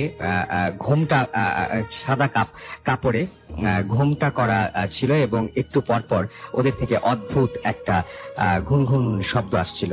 সব ঘোড়া একটা কবরের পাশে ঘিরে ছিল এবং এই দৃশ্য তিনি পিছন থেকে দেখেছেন এবং তিনি বলছেন যে তিনি সেটা অনুভব করেন এবং ওই বিশাল একটা ঘোড়ার পা যেটা তিনি সেখানে দেখেছিলেন এবং তিনি তারপর থেকে সেখানে আর থাকেননি। এইটা ছিল তার স্টোরি এবং তার স্টোরিটা আমি পড়লাম। এবং এখন একটা ছোট বিরতি নিতে হবে এবং বিরতির পরে আমরা শুনবো বাবু ভাইয়ের কাছে একটা দারুণ আর একটা স্টোরি। সুতরাং আমাদের সঙ্গে থাকতে হবে এবং আমাদেরকে অবশ্যই আপনারা SMS করুন। SMS করতে হলে মোবাইলের মেসেজ অপশনে টাইপ করুন 40 স্পেস আমরা আমাদের পরবর্তী ঘটনা যাবো। এই ঘটনাটি আমাদের একটা ইমেল এবং আমরা সেই ইমেলটা পড়তে চাই। আমাদের এখানে দেখতে পাচ্ছি যে ইমেলটি লিখেছেন, যেভাবে লিখেছেন আমি সেভাবে পড়ছি। হে রাসেল ভাই, আমি জানি আপনি সবসময় ভালো দলে, তবু জিজ্ঞেস করবো কেমন আছেন। আমি রাকিব, সিলেটে থাকি। আজকে আমি যে ঘটনাটি শেয়ার করব সেটা প্রত্যেক দিনই আমার সাথে ঘটে। বলে রাখা ভালো যে আমার দাদি জিনে ধরা মানুষের শরীর থেকে জিন তাড়াতেন। দাদু আমাদের গ্রামের বাড়ি থাকতো এবং সেখানেই এসব আমল করতো। অনেক মানুষও আসতো দাদুর কাছে। এখন ঘটনায় আসি। 2003 সালে আমার দাদু যখন মারা যান তখন আমার বয়স 7 বছর। দিনটি ছিল মার্চ মাসের 7 তারিখ। তখন আমরা গ্রামের বাড়িতেই ছিলাম। ফ্যামিলিতে সবার ছোট ছিলাম, তাই দাদু সবার থেকে বেশি আমাকেই আদর করত। দাদু মারা যাওয়ার পর থেকে প্রত্যেক রাতে 2জন লোককে আমাদের বাড়ির গেটের সামনে বসে থাকতে দেখা যেত। কেউ কিছু জিজ্ঞেস করলে কিছু বলতো না। এখান থেকে কথা বললে কান্না করতো, তাই কেউ তেমন কিছু বলতো না। দাদু মারা যাবার ঠিক 2 বছর পর, অর্থাৎ আমার বয়স যখন 9 বছর, তখন আমার আব্বুও মারা যান। আব্বু মারা যাওয়ার পর আমরা সিলেটে চলে আসি। আমরা আসার পর থেকে সেই 2জন লোককে আর দেখা যায়নি। মেন ঘটনার শুরু তখন থেকেই। প্রতিদিনের মতো আমি সেদিনও রুমে ঘুমোতে যাই, বই পড়তে পড়তে ঘুমিয়ে পড়ি এবং এর আগে আমি কোনোদিন স্বপ্ন দেখিনি। সেদিন হঠাৎ দেখলাম আমি একটা গেটের ভেতর ঢুকছি আর একটা মহিলা আমাকে পেছন থেকে ডেকে গেটের বাইরে নিয়ে যাওয়ার জন্য চেষ্টা করছেন। আমি শুধু ওনার কণ্ঠটাই শুনতে পাচ্ছি। বলে রাখি, গেটের ভেতরে ঢুকে হাতের বাম দিকে খোলা মাঠ এবং ডান হাতের দিকে রো আকারে 10টি ঘর এবং ওই ঘরগুলো পার হলে গেটের সোজা আরো একটি ঘর। ঘরগুলোর চারিদিকে রক্ত ছড়িয়ে ছিটিয়ে আছে। তো আমি ওই দিন একটি ঘর পার হলাম এবং 1 বছর প্রত্যেক দিন স্বপ্নে দেখলাম যে আমি ওই একটি ঘরই পার হতে পারছি। 1 বছর পর, অর্থাৎ আমার দাদুর মৃত্যুবার্ষিকীর দিন, আমি আরেকটি ঘর পার হলাম। এভাবে আমার দাদুর 10টি মৃত্যুবার্ষিকীতে আমি 10টি ঘর পার হলাম এবং প্রত্যেকবারই ওই মহিলার কণ্ঠ আমাকে সামনে যেতে বাধা দিচ্ছিল। আমার আম্মুকে এই ঘটনা বললে আম্মু স্থানীয় এক হুজুরের সাথে যোগাযোগ করেন এবং ওই হুজুর আমাদেরকে আরেকজন বড় হুজুরের কাছে নিয়ে যান। বড় হুজুর আমাদেরকে দেখেই আমার সব সমস্যার কথা বলে দিতে লাগলেন এবং আমি অবাক হয়ে শুধু শুনছিলাম। তারপর বড় হুজুর যা বললেন তা এরকম: একবার একজন খারাপ মানুষ ফরিদ নামের একজন লোককে ব্ল্যাক ম্যাজিক করা হয়েছিল এবং আমার দাদু সেই ফরিদ নামের লোকটার শরীর থেকে জিনটিকে তাড়িয়েছিলেন। তাই ওই জিনটি দাদুর ক্ষতি করতে চেয়েছিল। দাদু বেঁচে থাকতে সে কিছু করতে পারেনি, তাই দাদু মারা যাবার পর যেহেতু আমি দাদুর সব থেকে আদরের, তাই সে আমার ক্ষতি করতে চায়। তিনি এটাও বলেন যে ওই 11 নম্বর ঘর অর্থাৎ গেটের সোজা যে ঘর, ওই ঘরের পাশে যাওয়ার পর ওই ঘরের দরজা থেকে একটি হাত বের হবে। আমি যদি ওই হাত ধরি তাহলে সে আমাকে নিয়ে যাবে, কিন্তু যতদিন আমার দাদু আমার পেছনে আছেন ততদিন আমাকে ওই হাত ধরতে দিবেন না। বলি নাই রাসেল ভাইয়া যে ওই মহিলা আমাকে পেছন থেকে ডাকছিলেন, তিনি আমার দাদু ছিলেন। সেদিনের মতো ওখান থেকে আমি চলে আসি। তারপর এই বছরের 7 মার্চ আমি 10 নম্বর ঘরের সামনে যাই। প্রত্যেকবারের মতো এবারও তেমন কিছু হয়নি। প্রতি রাতে 3টা থেকে 4টা পর্যন্ত এই স্বপ্ন দেখি। স্বপ্ন দেখার ভয়ে আমি এখন ঘুমোতে পারি না। যেদিন স্বপ্ন দেখি ওই দিন জ্বর আসে। আগামী বছরের 7 মার্চ আমি সেই 11 নম্বর ঘরের সামনে যাব। জানি না আমার ভাগ্যে কি আছে। সবাই দোয়া করবেন। এই ছিল আমার ঘটনা। ভালো লাগলে পড়ে শোনাবেন, কোনো ভুল হলে ক্ষমা করবেন। এটাই ছিল ঘটনা এবং আমাদেরকে এই ঘটনাটি পাঠিয়েছেন রাকিব সিলেট থেকে। অনেক ধন্যবাদ রাকিব, চমৎকার একটা ঘটনা উপহার দেওয়ার জন্য। এবং প্রতিদিন রাতের বেলায় একটা স্বপ্ন দেখা এবং প্রতিদিন রাতের বেলায় একটি একটি করে ঘর পার হয়ে যাওয়া, যে ঘরগুলো পার হলে ওপারে কোনো বিপদ আপনার জন্য অপেক্ষা করছে, সেটা আপনি যখন জানতে পেরেছেন এবং সেই এরকম একটা স্বপ্ন যদি আপনি রেগুলার দেখেন, আপনার ঘুম না আসারই কথা। এবং আমি চাই না যে আপনার কোনো ক্ষতি হোক এবং আমি চাই না যে এরকম দুঃস্বপ্ন কারো জীবনে আসুক, কেউ এরকম দুঃস্বপ্ন দেখুক। অনেক ধন্যবাদ আপনাদের সবাইকে যারা শুনছেন। আরো একবার বলি, আমাদেরকে SMS করে লিখেছেন তিনি বাংলা লিখতে পারেন না। আমাদের এখানে দেশে এবং দেশের বাইরে থেকে বিভিন্ন সময়ে এরকম অনেকেই আছেন অবাঙালি, যারা আমাদের যারা বাঙালি রয়েছেন তাদের কাছ থেকে ঘটনা শোনেন এবং ঘটনা শুনে তারপরে তাদের ভাষায় সে ঘটনাটি পাঠান। আমার মনে নাই রোমিও মজুমদার সম্ভবত ইন্ডিয়া থেকে লিখেছে, তিনি বাংলা লিখতে পারেন না, তিনি প্রথমেই বলে দিয়েছেন এটা। এবং তিনি যেভাবে লিখেছেন, হ্যালো রাসেল ভাই, hope you are doing well, I can write Bangla so I have to write it in English. আমি বাংলায় পড়ছি দেখে দেখে। আচ্ছা, উনি বলছেন I live in India so it's impossible to calm down, so let me get down to incident. এবং তিনি যেটা বলছেন সেটা হচ্ছে যে এটা এই ঘটনাটি তার কাছে ভৌতিকই মনে হচ্ছে এবং তিনি বলছেন যে বাট এটা একটা ড্রিম রিলেটেড। এবং রোমিও, আমি বাংলায় বলছি এখানকার সবার সুবিধার জন্য। এবং তিনি বলছেন যে এটা একটা তার জীবনে অনেক বড় একটা ইম্প্যাক্ট ফেলেছে এবং তিনি বলছেন যে তিনি ভোর 5টা 6টা হবে এরকম সময় পর্যন্ত তিনি জেগে থাকেন। এবং এইটা ছিল ফেব্রুয়ারি 2015, অর্থাৎ 24 ফেব্রুয়ারি 2015-তে তিনি অনেকটা তার ঘুম আসছিল এবং তিনি সাডেনলি তিনি ফিল করলেন যে তিনি যে একটা মেয়ে। এবং তিনি বলেন যে তিনি যেটা বলছেন সেটা হচ্ছে যে তিনি একটা মেয়েকে আঁকার কথা চিন্তা করলেন এবং তিনি তার স্কেচ বুকটা টেনে নিলেন এবং স্কেচ বুক টেনে নিয়ে তারপরে সেই মেয়েটাকে তিনি আঁকা শুরু করলেন। এবং তার কিন্তু একটু ঘুম লাগছিল এবং তিনি একজন অ্যামেচার আর্টিস্ট এবং তিনি স্কেচ করতে করতে করতে করতে অনেকটা সময় চলে গেছে এবং তখন ঘড়িতে সময় 3:45 এবং 3:45 যখন বেজে গেছে তখন তিনি বললেন যে তার 70% স্কেচ তখন কমপ্লিট হয়ে গেছে।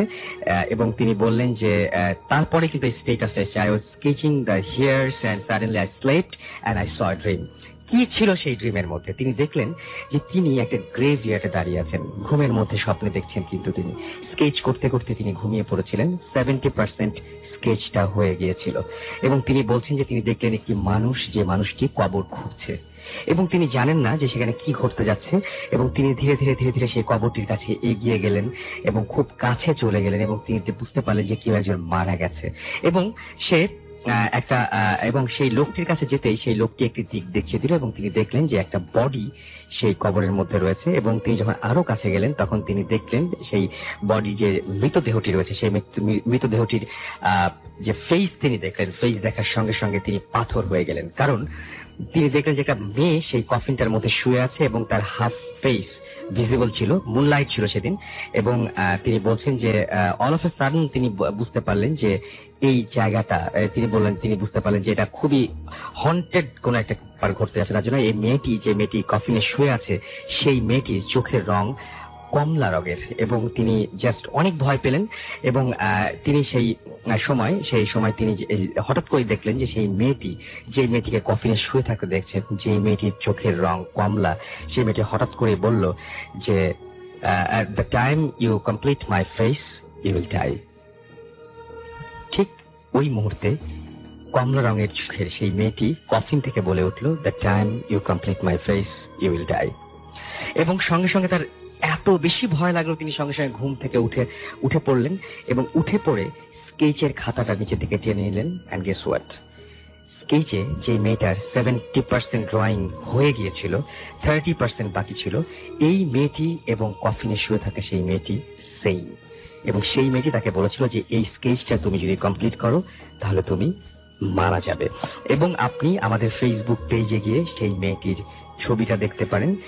4টি ছবি দেওয়া রয়েছে, যেখানে 70% ড্রয়িং কমপ্লিট ছিল, লাস্টে সে আর সেই ড্রয়িংটি করেনি। এটাই ছিল স্টোরি। এবং ইন্ডিয়া থেকে আপনি বাংলা লিখতে পারেন না, তারপরে আমাদেরকে এই ঘটনাটি পাঠিয়েছেন। আপনাকে অনেক অনেক অনেক অনেক অনেক অনেক ধন্যবাদ। আচ্ছা, আমরা চলে যাচ্ছি আমাদের বন্ধু গ্যারাজের প্রথম অতিথির কাছে। ফাইজা আছেন আমাদের সঙ্গে এবং তার কাছ থেকে আমরা তার ঘটনা শুনবো। ফাইজা, আপনি একটু প্লিজ বলেন যে আপনি কোথা থেকে এসেছেন? আমি কাকরাইল থেকে এসেছি। কাকরাইল থেকে এসেছেন? হ্যাঁ। আচ্ছা, কেমন লাগছে আজকে আপনার এখানে এসে? জায়গাটার আসার পর থেকে কেমন যেন লাগছিল আর কি, যে খুবই আনইউজুয়াল একটা প্লেস। এখানে একটু ভয় পেলে বেশি ভালো লাগছে, তাই না? আমি তো গাড়ি থেকে নামতে চাচ্ছিলাম না। আচ্ছা, ওকে, আমরা শুনি আপনার ঘটনা, আপনার জীবন ঘটে যাওয়ার ঘটনা শুনি আমরা। আচ্ছা, তো আমার যে ঘটনা আমি বলেছিলাম সেটা হচ্ছে যে আমার যখন আমি ঘুমাই, আমার রুমে সবসময় লাইট জ্বালিয়ে আমি ঘুমাই, কারণ আমার একটু অন্ধকারের ফোবিয়া আছে। তো ছোটকাল থেকে আমি লাইট জ্বালিয়ে ঘুমাই। আর কয়েকদিন আগে যেটা হয়েছে, যে কয়েকদিন আগে আমার রুমে আমি খুব তাড়াতাড়ি ঘুমিয়ে গিয়েছিলাম, অ্যারাউন্ড 12টার দিকে। ঘুমিয়ে যাওয়ার পর 4টার দিকে আমার মনে হলো যে আমার ঘুমটা একটু হালকা হালকা হওয়া শুরু হলো। তখন আমি তাকিয়ে দেখলাম যে আসলে এমনি ঘুম ভেঙে গেছে। তখন আমি চিন্তা করছিলাম যে কেন ঘুমটা ভাঙলো। তারপর আবার একটু চন্ডার মতো আসা শুরু করলাম। তখন মনে হলো যে আমার মাথার নিচ থেকে বালিশটা সরে যাচ্ছে। তো মনে হচ্ছে কি কেউ টান দিচ্ছে বা নাকি এমনি সরে যাচ্ছে? মনে হচ্ছিল যে সরে যাওয়ার কথা না, এভাবে মনে হচ্ছিল আসলেই যে অন্যরকম আর কি একটা ফিলিং। তো আমি ভাবলাম এটা হয়তো মনের ভুল, হয়তো তন্দ্রার মতো হয়ে আসছে, এই জন্য আমার এরকম মনে হচ্ছে। কিন্তু কিছুক্ষণ ওয়েট করার পর দেখলাম যে আবার সেম ভাবে বালিশটা টান লাগছে। তো এবার মনে হলো যে একটু জোরেই টান লাগলো। আমি এপাশ ওপাশ তাকালাম, আউট অফ কিউরিওসিটি। তা তো এরকম একটা হলে রাত্রেবেলা 4টা 3টা 4টার দিকে আমি কি মনে করে আমার পায়ের দিকে তাকালাম। তাকিয়ে দেখলাম যে বিছানার পাশে আমার মা একটু কুজা হয়ে দাঁড়িয়ে আছে। আপনার নিজের মা কুজা হয়ে দাঁড়িয়ে আছেন? উনি কুজা হয়ে দাঁড়িয়ে আছে আমার পায়ের কাছাকাছি। তো তখন আমি চিন্তা করলাম যে আম্মু এত রাতে এখানে, আম্মুকে শরীর খারাপ নাকি। তারপর দেখি যে আম্মু মুখে হচ্ছে উনি কি রেগুলার এমনিতে মাঝে মাঝে খোঁজ খবর নিতে আসেন ঘরে? না, আম্মু কখনো আমার রুমে আসে। তার প্রথম সেই দিনই আপনি দেখছেন আপনার আম্মু হয়ে আপনার সামনে দাঁড়িয়ে আছে? হ্যাঁ, আর যদি আমার আব্বু আম্মু কখনো কেউ অসুস্থ থাকে তখন হয়তো এসে আমাকে ডাকে বা এরকম। কিন্তু এটা খুবই আনইউজুয়াল, আসে না খুব একটা। যেহেতু পুজো হয়ে দাঁড়িয়েছিল, আমি ভাবলাম যে আম্মুর হয়তো কোমরে ব্যথা ওর সামথিং, এই জন্য এসে আমাকে ডাকছে। কিন্তু আমি দেখলাম যে মুখে হচ্ছে আম্মুর ওড়না দেওয়া, শুধু একটা চোখ দেখা যাচ্ছে। আচ্ছা। তো আমি আম্মুকে বললাম, আম্মু কি হলো, তোমার কি শরীর খারাপ অর এনিথিং? দেখি কোনো রিপ্লাই নেই, জাস্ট আমার দিকে স্ট্রেট তাকিয়ে আছে। আমি আবার জিজ্ঞেস করলাম, মা তোমার কি হয়েছে? দেন দেখি কোনো রিপ্লাই নেই, জাস্ট স্ট্রেট তাকিয়ে আছে। তখন আমার মনে হয় যে এটা তো আম্মু না, আম্মুর মতো চোখ না। হ্যাঁ, এটা আম্মুর চোখ না। এভাবে আনইউজুয়াল হয়ে থাকে। আমি মেক শিওর করেছি যে আমি ঘুমাচ্ছি না। আমি তাকালাম, কিছুক্ষণ তাকানোর পর আমি এত ভয় পেয়ে গেছিলাম যে কি করব চিন্তা করছিলাম। তারপরে আমি জাস্ট চোখ বন্ধ করে আমি জাস্ট আয়াতুল কুরসি পড়লাম। পরে তাকিয়ে দেখি যে কিছু নাই। আর পুরো রুমের এনভায়রনমেন্টে এমন হয়ে গেছে যে মনে হচ্ছে যে আসলে খুব ভারী ভারী টাইপের, খুবই ভয় লাগছিল। মনে হচ্ছিল যে এখন আমি আর ঘুমাতেই পারবো না। আচ্ছা, এবং ওই বাসায় তো কয়েকদিন পরে আপনার সাথে আরেকটা ঘটনা ঘটলো, তাই না? আপনার সাথে এবং আপনার আম্মুর সাথে একই সাথে ঘটেছে ঘটনা অলমোস্ট। আচ্ছা, কি হচ্ছে? এটা আরো আগের কাহিনী, আগের কাহিনী। হ্যাঁ, তো ব্যাপারটা যেটা হয়েছিল যে আমরা ফ্রেন্ডরা মিলে হচ্ছে যমুনা রিসোর্টে গিয়েছিলাম ঘুরতে, একটা ডে লং একটা পিকনিক টাইপের ছিল। সব ফ্রেন্ডরা মিলে গিয়ে সারাদিন আমরা সব অ্যাক্টিভিটি শেষ করে সন্ধ্যার সময় আমরা গাড়ি করে ফেরত আসবো। তো সব প্যাকিং ট্যাকিং গাড়িতে ব্যাগ উঠানো হচ্ছিল, আর আমি আর আমার ফ্রেন্ড হচ্ছে হেঁটে হেঁটে একটা মানে অনেক দূর চলে গিয়েছিলাম। আর ওখানে তো অনেক জঙ্গলের মতো আছে একটা সাইডে, তো আমরা হাঁটতে তো ওই পর্যন্তই চলে গেছিলাম। ওটা একদম সন্ধ্যার টাইম হয়ে গিয়েছিল, মানে আজান মাগরিবে আজান পড়বে এরকম। তো হাঁটতে হাঁটতে কিছুক্ষণ পরে আমার ফ্রেন্ডটা বলে যে জায়গাটা কেমন জানি লাগছে, আমরা ব্যাক করি বলার পর আমারও মনে হলো যে কি জন্য একটা মানে অস্বস্তি লাগছিল আর কি ওই জায়গাটা থাকতে। তারপর আমরা ব্যাক করলাম, ব্যাক করার মোমেন্টে সে আমাকে বললো যে আমি আর নাকে কোনো স্মেল পাচ্ছি না। হঠাৎ করে? হ্যাঁ, ওর এই সেন্সটাই মানে কাজ করছে না, কোনো স্মেল পাচ্ছি না, আর কেমন যেন মানে ওর কাছে উদ্ভট লাগছে। আর আমারও কিরকম আশ্চর্য লাগছে। আর তারপরে আমরা ব্যাক করলাম বাসায় ব্যাক করার পর যে যা বাসায় চলে গেলাম। ওই দিন রাতেই আমি যখন ঘুমাতে গেলাম তখন মানে হঠাৎ করে কারেন্ট চলে যায়। আচ্ছা। শুয়ে পড়ার পর কারেন্ট চলে যায়। দেন আমার তো এমনি অন্ধকারে ফোবিয়া আছে, আর আমি মানে অন্ধকারে কিছু থাকতে পারি না। হ্যাঁ, অন্ধকারে কিছুক্ষণ থাকতে পারি না, আমার খুব ভয় লাগা শুরু করলো। আমি দৌড়ে রুম মানে বেড থেকে উঠে গিয়ে দরজা খুলে দেখি পুরো বাসায় কারেন্ট আছে, আমার রুমে কারেন্ট নেই। আচ্ছা। তো আমি এক দৌড়ে আম্মুর কাছে গেলাম। যাওয়ার পর আম্মু চেক করে দেখলো যে সুইচ বোর্ডের ওখানেও সব জায়গায় সব ঠিক আছে, কিন্তু আমার রুমে কারেন্ট নেই। পরের দিন এটা নিয়ে আবার মানে আম্মু চেক করালো, মিস্ত্রি ডেকে এনে। তারপরের দিন রাতেও আবার যখন ঘুমাতে গেলাম কিছুক্ষণ পরে দেখি যে আবার মানে সেম অবস্থা, মানে কারেন্ট চলে গেল। আচ্ছা। এন্ড এভাবেই আর কি ওই দিন পরে আবার বের হয়ে দেখি যে এরকম পুরো বাসায় কারেন্ট আছে, আমার রুমে শুধু কারেন্ট নেই। মানে এরকম কয়েকদিন হওয়ার পর আমি আর নিজের রুমে আর ঘুমাই না, আম্মুর সাথে ঘুমাই। তো এরকম ভাবে কয়েকদিন যাওয়ার পর আমি খুব মেন্টালি ডিস্টার্ব হয়ে যাই যে এখান থেকে আসার পর মানে যমুনা রিসোর্ট থেকে আসার পর থেকে আমার সাথে এরকম হচ্ছে।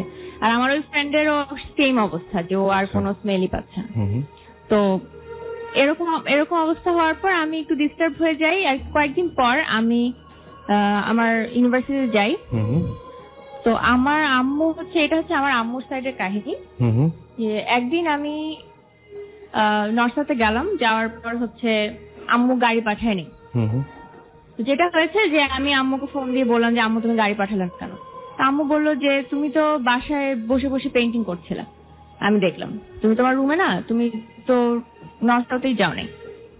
তখন বাসায় এসে শুনলাম যে আম্মু নাকি আমার রুমে এসেছিল, এসে দেখে যে আমি পেইন্টিং করছি, কিন্তু আমার সাথে কথা বলছে এসে, কিন্তু আমি কোনো রিপ্লাই দেইনি। কিন্তু যখন দেখলো যে আমি বাসায় আছি তখন আমার জন্য আর গাড়ি পাঠায়নি, হয়তো ভেবেছে যে আমি ক্লাস মিস দিয়ে। হ্যাঁ, ওকে, আপনাকে অনেক ধন্যবাদ। এবং আমি সবসময় বলবো যে আপনি হঠাৎ করে আমাদের বাবা মার তো মানে সাধারণত রুমে আসেন না, কিন্তু এরকম একটা ঘটনা যদি আপনার সাথে হঠাৎ করে ঘটে আপনার কেমন লাগবে? আচ্ছা, অনেকেই আমাদের জানতে, আমাদের পরবর্তী অতিথি আছেন আমাদের সাথে এবং তিনি হচ্ছেন নাবিল, গ্রামীণ ফোন বন্ধু গ্যারাজের একজন তিনি, এবং তিনিও আমাদেরকে একটা স্টোরি শেয়ার করবেন। আপনার নামটা নাবিল আমরা জানি, আপনি কোথা থেকে এসেছেন একটু যদি বলতেন। জি, আমি বেরি রোড থেকে এসেছি। ওকে। আমার ঘটনাটা বেসিক্যালি হচ্ছে আমি তখন কলেজ ফার্স্ট ইয়ারে অথবা সেকেন্ড ইয়ারে, আমার ঠিক মনে পড়ছে না পড়ি।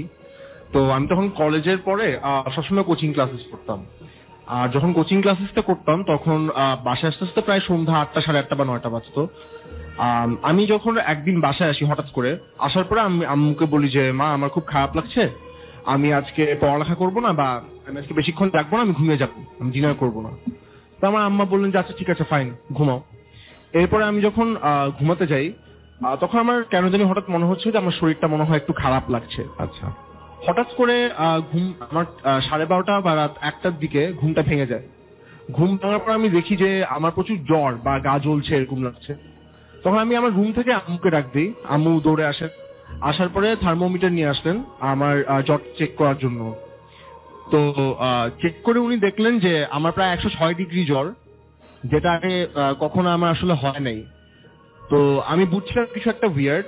তখন আমার আম্মা বললেন যে এত জ্বর আসছে, তোমাকে কি হসপিটালে নিবো, ডক্টরের কাছে নিবো? তখন সবাই বললো যে না, আপাতত ফার্স্ট এইড হিসেবে দাও, মাথায় পানি দাও। তখন আম্মু ওয়াশরুমে গেলেন বালতি আর আনার জন্য পানি। তো পানি নিয়ে আসার পর যখন নিয়ে আসলেন তখন বাথরুমের লাইটটা অন ছিল। আর আমি সব ক্লিয়ারলি দেখছিলাম তখন যে বাথরুমে একটা মহিলা দাঁড়ানো, পুরা ব্লু একটা শাড়ি পরা, চোখের সামনে দেখতে আমার চোখের সামনে ব্লু শাড়ি পরা, এবং ওই মহিলাটা খুবই সুন্দর ছিল, মানে অসাধারণ টাইপের সুন্দর। আচ্ছা, আমি এরকম মহিলাকে কখনো দেখিনি, এবং সে আমার দিকে তাকিয়েছিল। পরে আমি যখন আম্মুকে বললাম যে মা দেখো ওখানে একটা মহিলা দাঁড়িয়ে আমার দিকে তাকিয়ে আছে, আম্মু বলছে ওখানে কিছু নাই। বললাম যে বাথরুমের ভিতর ঢুকে গেল, তুমি যাও পিছনে গিয়ে দেখো। পরে আম্মু বাথরুমের ভিতর ঢুকলো, ঢুকে বলতেছে যে না না এখানে আসলেই কিছু নেই। তো তখন আমার সারা রাত জ্বর ছিল 106 ডিগ্রির মতনই। সকালে ঘুম থেকে উঠলাম তখন হঠাৎ করে আমার জ্বর চলে গিয়েছে। জিনিসটা আমার কাছে খুব বিয়ার্ড লেগেছে। এবং আরেকটা জিনিস কি যে অনেকে বলতে পারে হ্যালুসিনেশন বা এটা স্বপ্ন, কিন্তু স্বপ্ন বেসিক্যালি কিন্তু ব্ল্যাক এন্ড হোয়াইট হয়। আর আমি কিন্তু কালারটা দেখেছিলাম যে সে ওয়্যারিং এ ব্লু শাড়ি। আমরা আবার নাবিল কাছে এসেছি। নাবিল, আপনি হঠাৎ করে উঠলেন এবং উঠে দেখলেন যে বাথরুমের ভেতরে নীল শাড়ি পরা একজন, রাইট? জি রাসেল ভাই, ভিতরে দেখলাম যে নীল শাড়ি পরা একজন মহিলা। আমি কখনো এরকম অদ্ভুত সুন্দর টাইপের মহিলা কখনো আগে দেখিনি, খুব ডিফারেন্ট টাইপের ছিল। আর আমি ঠিক তখনই রিয়াক্ট করি এবং আমি আমার মাকে বলি যে আম্মু বাথরুমে একজন মহিলা আছে, তুমি দেখো। তখন আম্মু দৌড় দিয়ে বাথরুমে গেলেন, গিয়ে আমার দিকে তাকিয়ে বলছেন যে না এখানে কেউ নাই, তুমি ভুল দেখেছো, এখানে কেউ নাই। তখন বলছে না তুমি দেখো, সে আমাকে ডাক দিয়েছে, ডাক দিয়ে বাথরুমে ঢুকেছে। তো আম্মু আবারও চেক করে বললেন যে না এখানে আসলেই কিছু নেই। জিনিসটা আমার খুব মানে ভয়ঙ্কর লেগেছে এবং ওই রাতে আমি ঘুমিয়ে যাই। তখন আমার 106 ডিগ্রি জ্বরই ছিল, সারা রাত ছিল। সকালে উঠার পরে হঠাৎ করে দেখি যে আমার একটুও জ্বর নেই, আই ওয়াজ ফিলিং ওয়েল। এবং পরবর্তীতে আমি মানে বুঝতে পারি যে জিনিসটা আসলেই রিয়েল ছিল, কারণ স্বপ্ন সাধারণত ব্ল্যাক এন্ড হোয়াইট হয়, কালার বোঝা যায় না। আর সিন্স আমার আপু আমার সাথে তখন কথা বলছিলেন এবং আমি আমার ফুল সেন্স ছিলাম, তো ঘটনাটা আসলেই সত্যি ছিল এবং আমার চোখের সামনেই হয়েছে জিনিসটা। এবং এই বাসায় এর আগে এরকম কোন ধরনের ঝামেলা কখনো হয়নি? না ভাই, এরকম আগে কখনো হয়নি এই বাসায়। ওকে, ফাইন। আপনি পরে থেকে কারোর সাথে ডিসকাস করেছিলেন বা জানতে চেয়েছিলেন যেটা কেন এরকম হলো? জি ভাই, বিষয়টা আমি আমাদের ফ্যামিলির একজন খুব সম্মানিত ব্যক্তি আছেন, পিট টাইপের, ওনার সাথে আমি শেয়ার করি। উনি বলেন যে দেখো জিনিসটা আসলে আছে, এমন কিছু জিনিস আছে যেগুলো আমরা ডিফাইন করতে পারি না, আমাদের চোখের সামনে আসে, ধরা পড়ে, কিন্তু কখনো কোনো হার্ম করে না। তোমার সামনেও এরকম কিছুই এসেছিল যেটা তোমাকে হার্ম করে নাই, হয়তো তোমাকে পছন্দ করেছে বা তোমাকে সে ক্ষতি করতে চায়নি বা অন্যভাবে হয়তো ক্ষতি করেছে, তুমি বুঝো নাই, কিন্তু জিনিসটা চলে গিয়েছে, এখন আর তোমার সাথে জিনিসটা নাই। ওকে, অনেক ধন্যবাদ। আমাদের এইখানে এই এলাকার একজন রয়েছেন এবং তিনি হচ্ছেন জ্যোৎস্না আক্তার বেবি, এবং তিনি আমাদেরকে বলবেন। আপনারা অনেকেই জানতে চাচ্ছেন যে এই এলাকার ঘটনা জানতে চেয়েছিলেন, তো আমি একটু শুনি যে এই এলাকা নিয়ে এত বদনাম আমরা শুনি, কি এই এলাকার ঝামেলাটা একটু যদি আমাদের বলতেন। আসলে মূলত এই এলাকাটা হলো গিয়ে একটা লো ল্যান্ড ছিল, একটা সময় পুরো এলাকাটা লাল জমি, যেটাকে বলা হয় দিলের জমি। এটা একটা সময় ঢাকার একটা দিলের সাইড ছিল, যেটা খিলগাঁও ফ্লাইওভারের পর থেকে আস্তে আস্তে ডেভেলপ করে এটা একবারে পিছনে চলে আসছে। আমার এই জায়গাটা 1964 সনে আমার শ্বশুর কিনছেন, আমরা ডেভেলপ করছি এটা 88-89 দিকে। আমি 89 মাটিটাটি ফেলে আমি 90-তে চলে আসছি, 26 বছর হবে প্রায়। তো আমি যখন এলাকাতে আসছি তখন এই এলাকার অবস্থা ছিল, যে রাস্তা দিয়ে আপনারা আসছেন 1 নম্বর বাড়ির কোনা, এই রাস্তাটা ছিল দুইটা মানুষ একটার পর একজন উঠলে যেমন 10 ফিট নিচে, এমন অবস্থা, ঝোপ, অন্ধকার, লাইট ছিল না। এবং ঝিলটা তৈরি হয়েছিল মূলত এটা মাটি কেটে ঢাকা যে স্টেডিয়ামটা, এই ঝিলের মাটিটা যেটা বঙ্গবন্ধু স্টেডিয়াম করা হয়েছে ওখানেই ভরা হয়েছে। এবং এই এলাকা নিয়ে এত কথা শোনা যায়, এলাকা কি মানে ঝামেলাগুলো কি? সাধারণত আমরা এটা জানি যে বিল এরিয়াটাই ঝামেলাটা বেশি থাকে, মানে জিন অথবা আমরা ভূত বলতে যেটা আখ্যা দেই সেটা এখানে আছে, এরা তখন থেকে ইভিন এখনো আছে। যেটা আমি প্রথমে অনুভব করি এটা আপনার 2004-এ, আমার ছোট ছেলে তখন 2 মাস বয়স।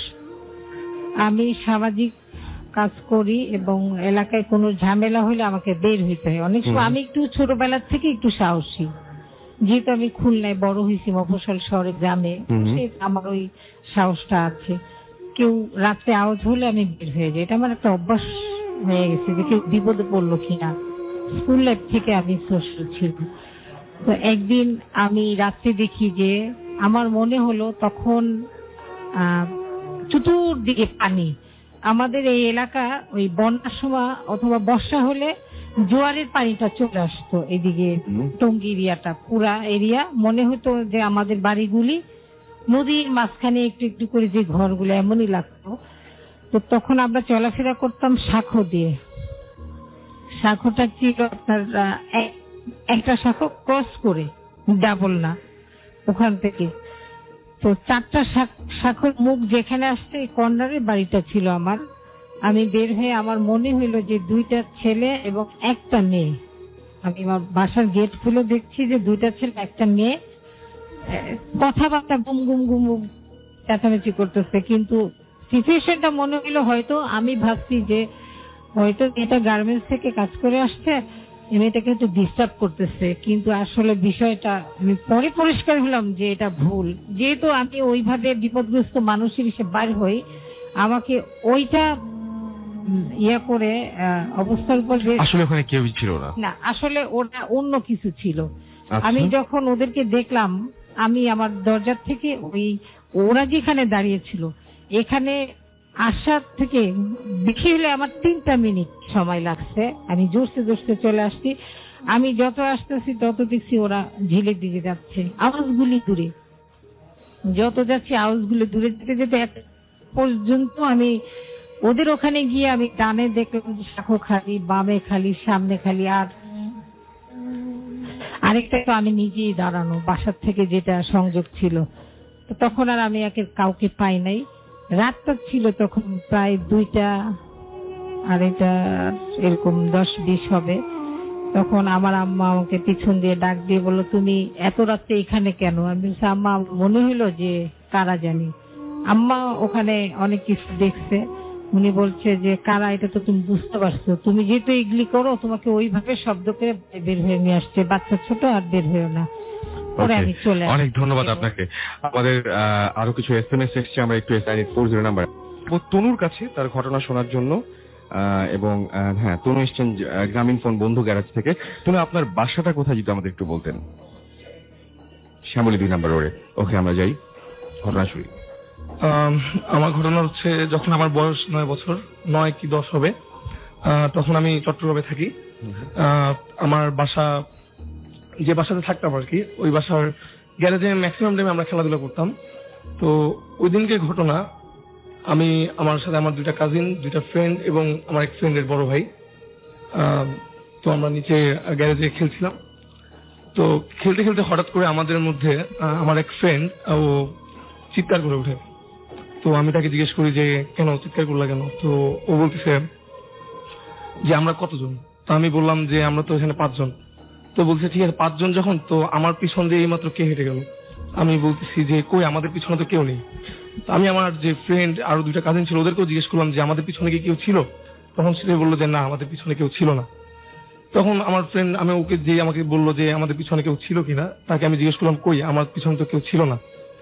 তো সে তখন স্তব্ধ, কোনো কথা বলছিল না। তো আমি ওকে জিজ্ঞেস করলাম যে কথা বলতেছো না কেন, কথা বলো।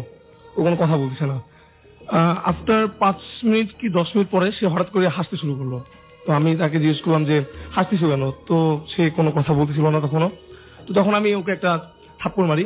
থাপ্পড় মারার পর সে একটু নর্মাল হয় এবং সে থাপ্পড় মারার পরে নর্মাল হয়? হ্যাঁ, থাপ্পড় মারি পর মানে যে হাসাটা বন্ধ করে, মানে নর্মালি বসে পড়ে এখানে। তো আমি তাকে বলি যে কি হয়েছিল আমাকে বলো। তো সে বলছে যে আমি জানি না, আমি জাস্ট দেখলাম যে এখানে কেউ একজন আমাদের ছায়ার মতো একজন হেঁটে গেল। তো আমাদের যে গ্যারেজে আমরা খেলাধুলা করতাম ওর পাশে একটা স্টোর রুম ছিল, যেটা থেকে আমরা মানে ম্যাক্সিমাম টাইমে তালা মারা থাকতো। তো আমরা কখনো ওটাতে কে থাকতো বা কি থাকতো আমরা জানতাম না, কিন্তু আমাদেরকে সবসময় বলা হতো যে এটার মধ্যে তোমরা যাবা না, এটা যাওয়ার দরকার নেই তোমাদের। তো ওই দিন কি আমরা যখন খেলছিলাম, তো ওই কাহিনীর পরে আমরা শস্য একটা আওয়াজ শুনতে পেলাম ওখান থেকে হঠাৎ করে। তো শোনার পরে আমরা ডিসাইড করলাম যে আমাদের দেখা উচিত যে এখানে কি আছে বা কি শব্দটা হচ্ছে। তো আমাদের মধ্যে যে আমার ফ্রেন্ডের বড় ভাই ছিল, সে ডিসাইড করলো যে তালা ভেঙে আমরা ওখানে যাব। তো কথা অনুযায়ী আমরা তালাটা ভাঙলাম। ভাঙার পরে আমি এবং ওই বড় ভাই ঢোকার সিদ্ধান্ত নিলাম। তো যখন আমরা ঢুকবো, ঢোকার সময় আমরা আমাদের গা শিউরে উঠছিল ভয়ে, যে আসলে যে ঢুকবো কি ঢুকবো না এরকম একটা ডিসিশন নিতে পারছিলাম না। তো ফাইনালি আমরা পা রাখলাম ওই স্টোর রুমে পা রাখার পর আমি এবং বড় ভাই দুজনে উভয়ই দেখলাম যে দেয়ালের দিকে যখন তাকালাম আমার মনে হচ্ছিল যে কেউ একজন ওখানে আছে, কারো উপস্থিতি ওখানে আমাদের মনে হচ্ছিল যে কেউ একজন উপস্থিত আছেন ওখানে, যাকে আমরা সরাসরি দেখতে পাচ্ছি না কিন্তু কেউ একজন আছেন।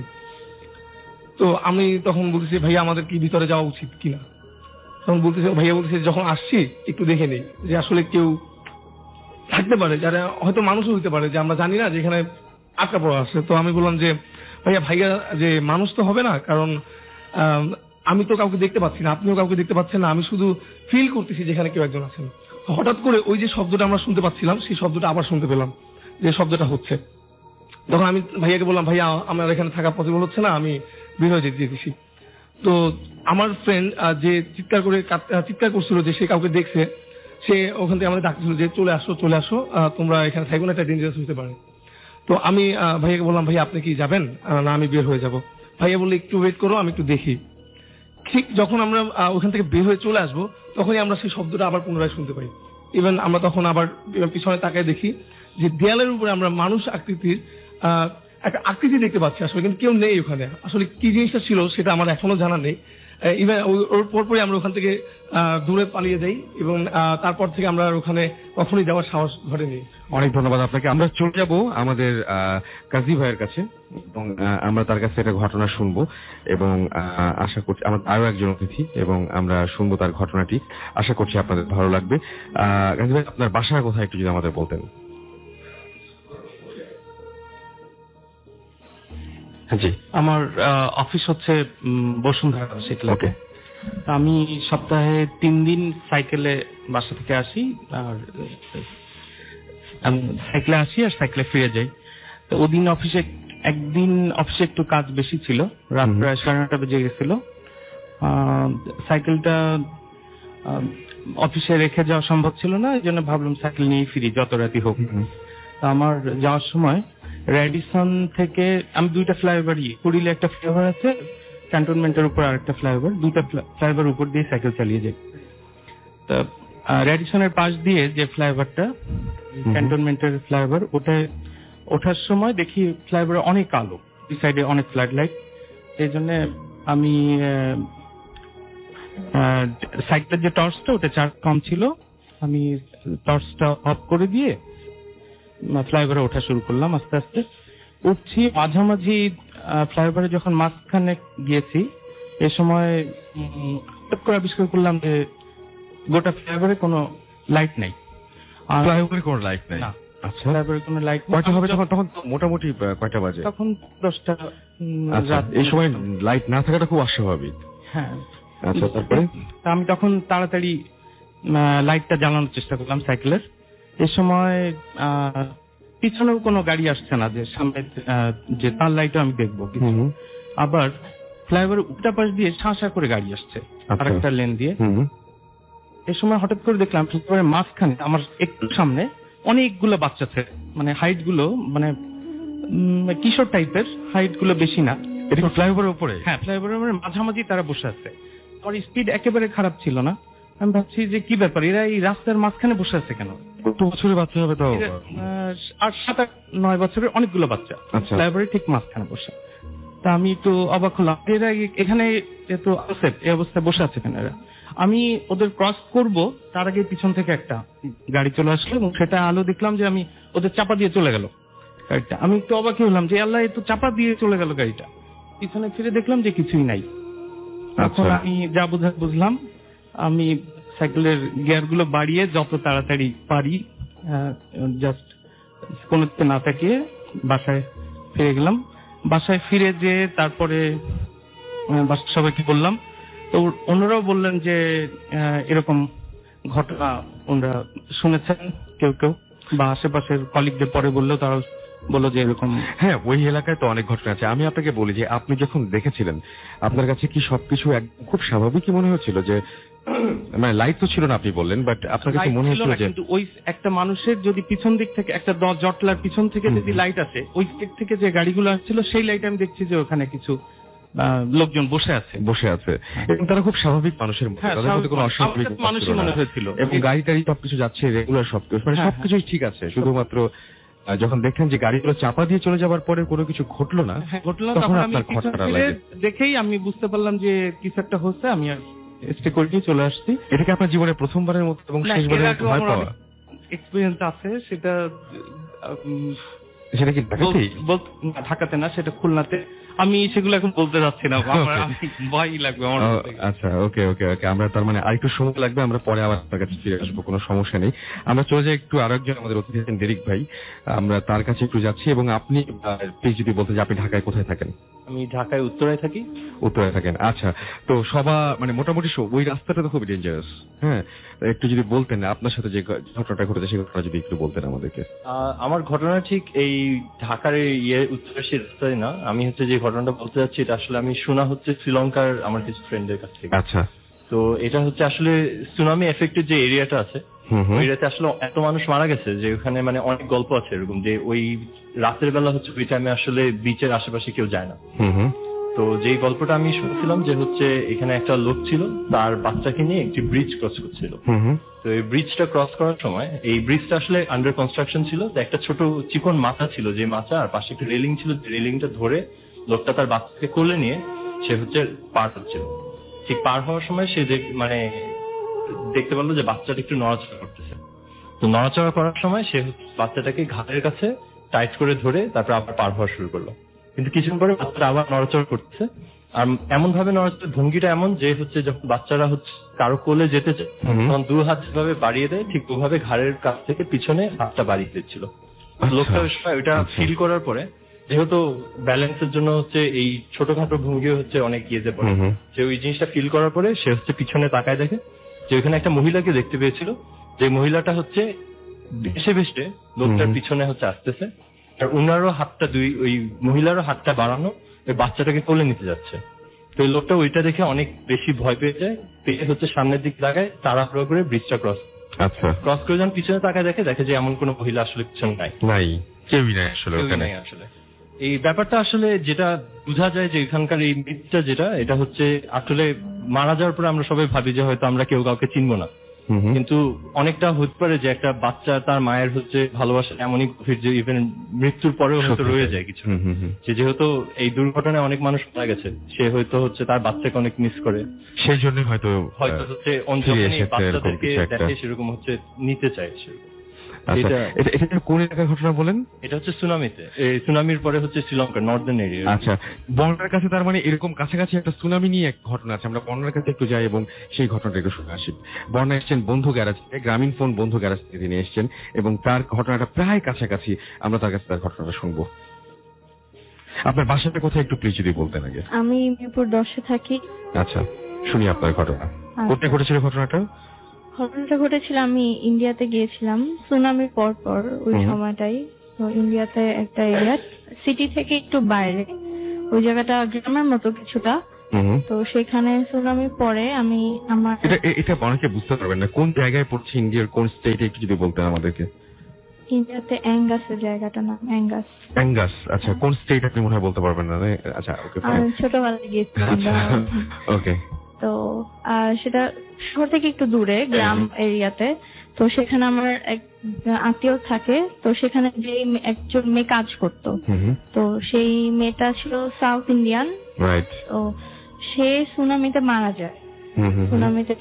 তো মারা যায় সাউথ ইন্ডিয়ান যে মেয়ে, সেই মানে যিনি কাজ করতেন তার কে মারা যায়? সেই মেয়েটা কাজ করতো, সেই মারা যায়। আচ্ছা, ওকে, ফাইন, ওকে। সেই মারা যায়। তো আমরা যখন গিয়েছিলাম রাতের বেলা ঘুমাচ্ছিলাম, তো একদিন 2টা কি 2:30টার দিকে ঘুম ভাঙে।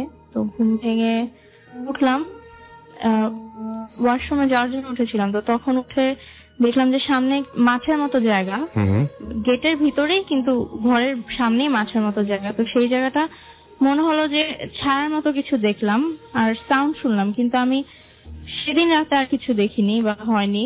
পরের দিন আমরা যখন উঠি তখন ওই জায়গাটা যখন দেখলাম যে লাল রঙের শাড়ি পরা, কিন্তু ওরকম ক্লিয়ারও না, একদম মানে ঝাপসা, কিন্তু এভাবে বসেছিল।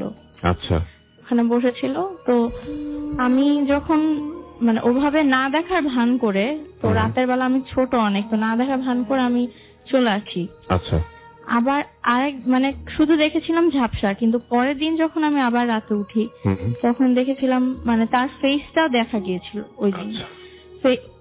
ঝাপসাই, ক্লিয়ার না, কিন্তু তার চোখে এক চোখ ছিল, মানে তার বিধ্বস্ত একদম, চোখটা হয়ে গিয়েছিল ঝাপসা। আপনি নিজের চোখে দেখেছেন? হ্যাঁ, আমি ছোট, কিন্তু মানে আমি সামনে দেখছি যে এরকম ঝাপসা কিন্তু বসে আছে মাছের মধ্যে, এবং সে মশলা গুঁড়া করার যে মরিচ, এবং সে ওইভাবেই গেট আপ দেওয়া। এই মেয়েটা কি জীবিত অবস্থায় আপনি কোনোদিন দেখেছিলেন নাকি ওইটাই প্রথম দেখা? না না না, আমি ওখানে গিয়েছিলাম তখন শুনেছিলাম যে এরকম এটা কাজ করতো, কারণ ওই জায়গাটা আমি ওই ফার্স্ট যাই। ওই ফার্স্ট যে প্রথমেই জানা একদম, এর আগে কোনোদিন ওই জায়গায় যাননি? না, এর আগে ওখানে যাইনি। সেই মেয়েটা কাজ করতো, সুনামিতে মারা যায়, তো এরপরে আমি গিয়েছিলাম ওখানে।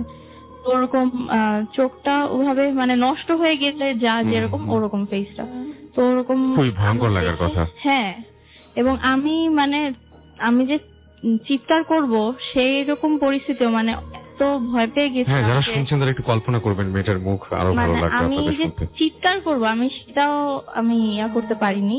তো চিৎকার করার মতো অবস্থা আমি বুঝতে পারছিলাম না যে চিৎকার করব। তো আমি সেটা দেখে তারপরে আমি চলে যাই, আর পরের দিন আমরা ওই জায়গা থেকে চলে আসি। ওটাই শেষ রাত ছিল থাকাটা। তো এরপর আমি শুনি যে সেখানে আমার যে আত্মীয়রা থাকতেন তারা ওখান থেকে চলে আসে, তো ওখানে আর থাকেন না। মানে এই বিষয়টা অনেকেই মানে এরকম ওই সময়টা অনেকেই আশেপাশে ওই এরিয়াটাতে এরকম অনেকেই নাকি আমি শুনেছিলাম যে দেখতো। ওকে, অনেক ধন্যবাদ আপনাকে। আসলে যখন আমাদের বেশি আওয়াজ করার কথা বা বেশি চিৎকার করার কথা, আমি এই ঘটনাগুলো শোনার পরে যখন মানে বিভিন্ন সময় শুনি, তখন মনে হয় যে যখন আওয়াজ করার কথা বা চেঁচানোর কথা সেই সময়টা আমরা পারি না, কিন্তু আমরা অনেক সময় অনেক অকারণেই অনেক সময় গলার আওয়াজ বেশি করি।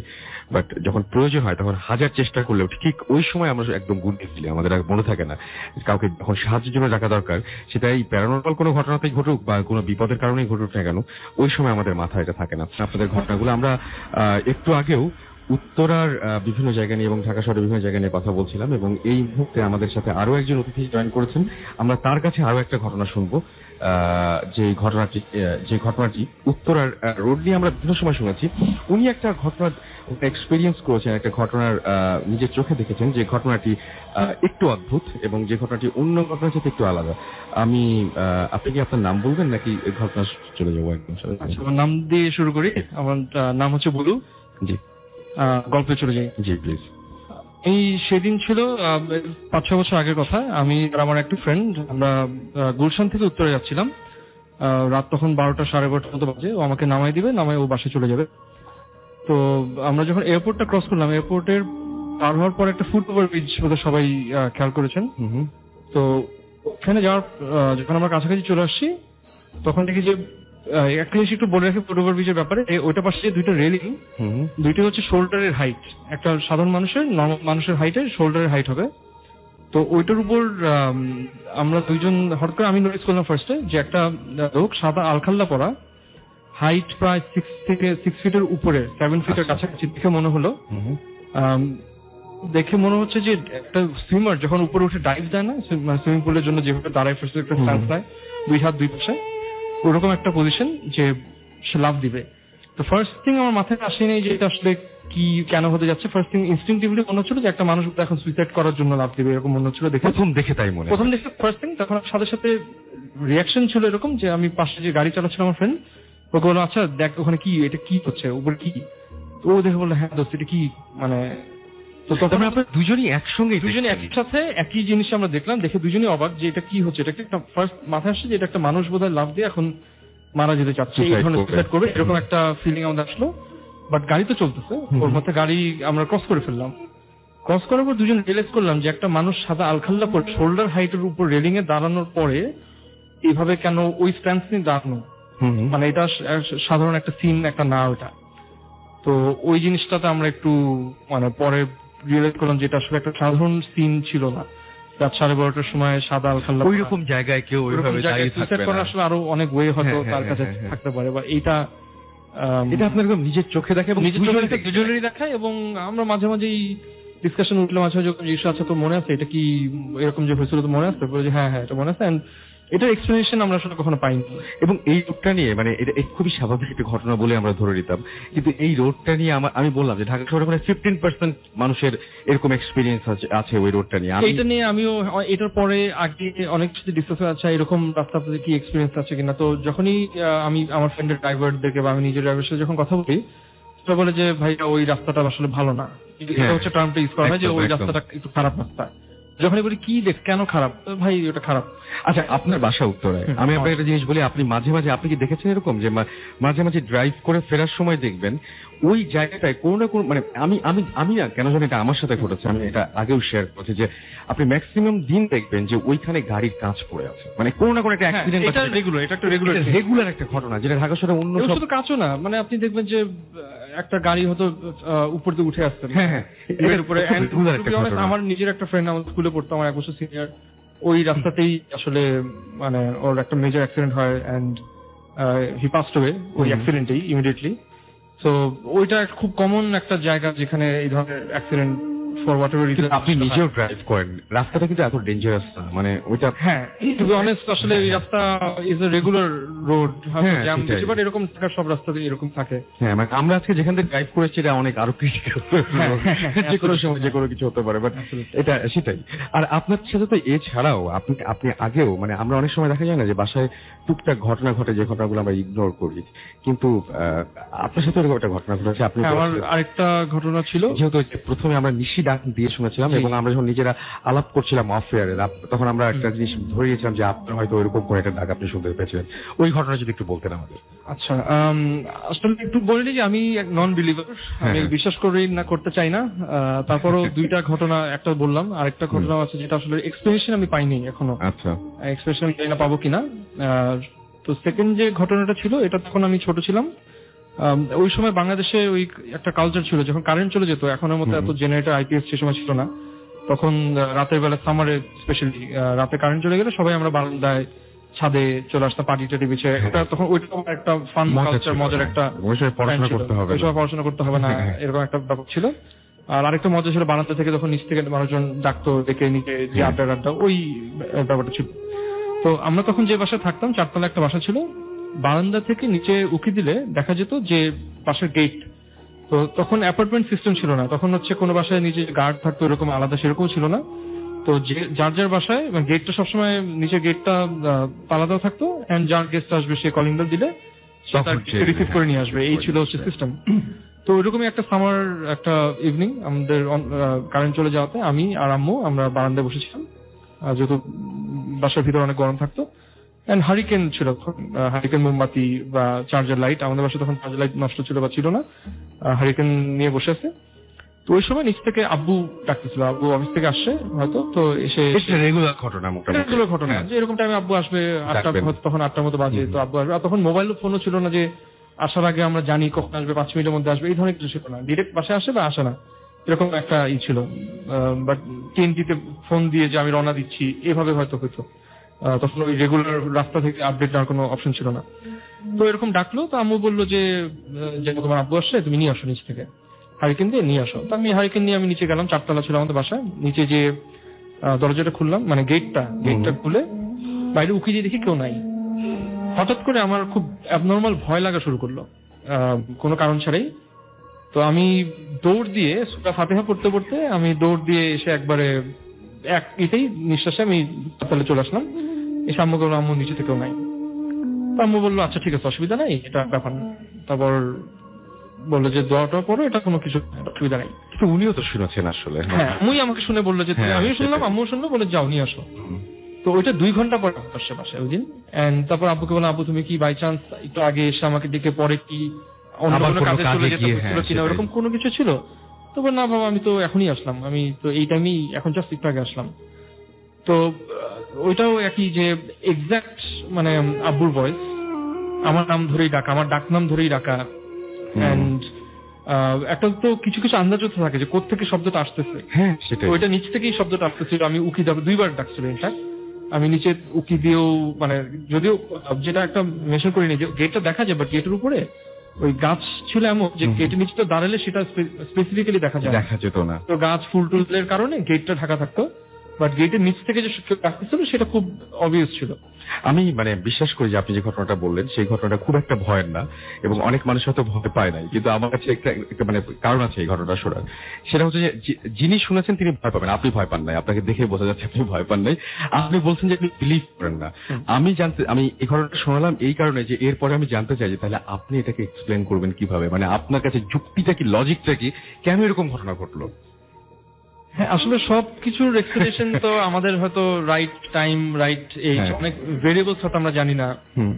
হয়তো সেই সময় আমার নামের হয়তো যেভাবে নামটা যে উচ্চারণ করা হয় সেটা সিমিলার হয়তো অন্য কাউকে কেউ ডাকছিল, যেটা হয়তো দুজনই আমরা মিসট্রিট করলাম। আপনার বাসার গেটের সামনে থেকে আপনার নাম ধরে? হ্যাঁ, ইন্টারেস্টিং কোইন্সিডেন্স।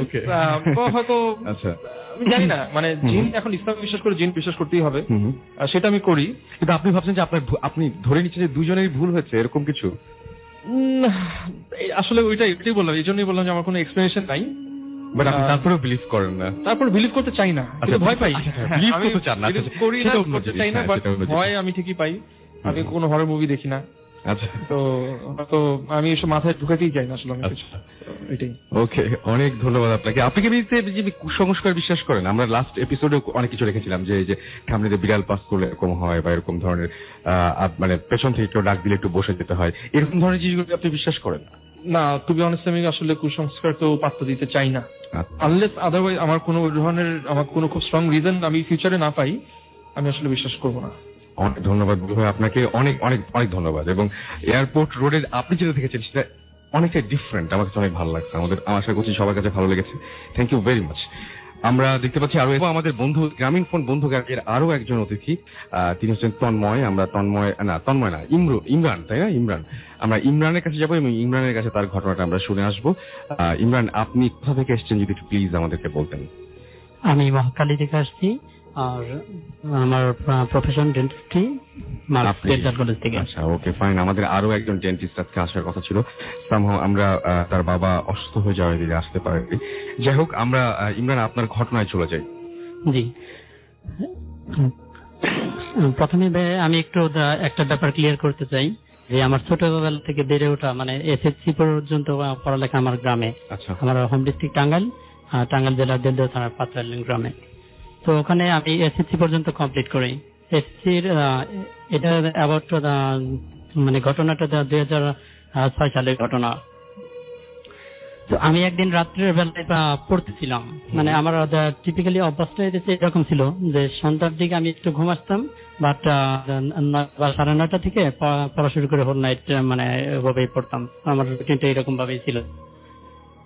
তো একদিন পড়তেছিলাম, হঠাৎ করে তখন প্রায় 12টা-15 বাজে এরকম একটা টাইম, 12টার দিকে তখন আমি করলাম, পেছন থেকে কিসের যেন একটা শব্দ শুনতে পেলাম। শব্দটা এমন যে কোনো কিছু একটা দুমড়ে মুচড়ে পড়ে যাচ্ছে, এরকম একটা শব্দ। হঠাৎ এরকম আচমকা একটা শব্দ শুনে পেছনের দিকে পেছন ফিরে তাকে কোনো কিছু দেখতে পাই না। মানে জিনিসটা একটু আশ্চর্যকর, শব্দটা এমন বিদ্যুটে, মানে জিনিসটা একটু ভয়ঙ্কর ছিল আমার কাছে।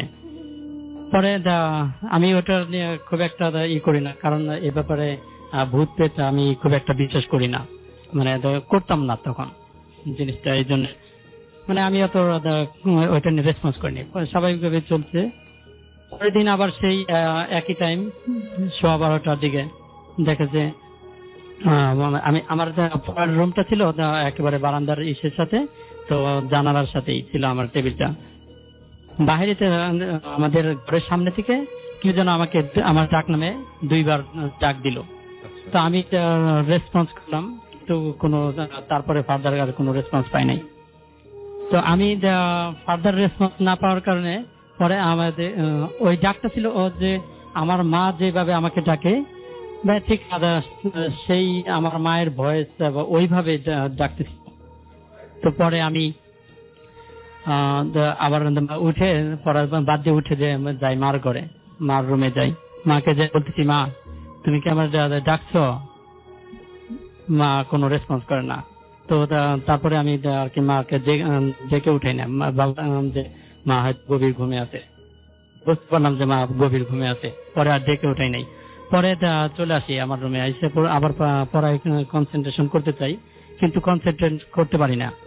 পরে আস্তে আস্তে আমার কেমন জানি আমার শরীরটা একটু ঠান্ডা ঠান্ডা শিউরে উঠে, এরকম একটা ফিলিং, এরকম একটা ফিল করতে থাকি।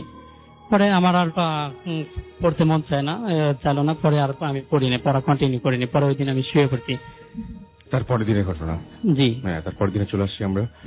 এরপর আমরা ওইভাবে 4-5 দিন যাওয়ার পরে 5-7 দিন পরে আবার হঠাৎ সেম, মানে ওই আমার এমনিতে টিপিক্যালি পড়তে ভালো লাগতেছিল না, মানে যার কারণে আমি শুয়ে পড়ছি একটু আগেই। ওই দিন মানে আমি 11টার দিকে শুয়ে পড়ছি।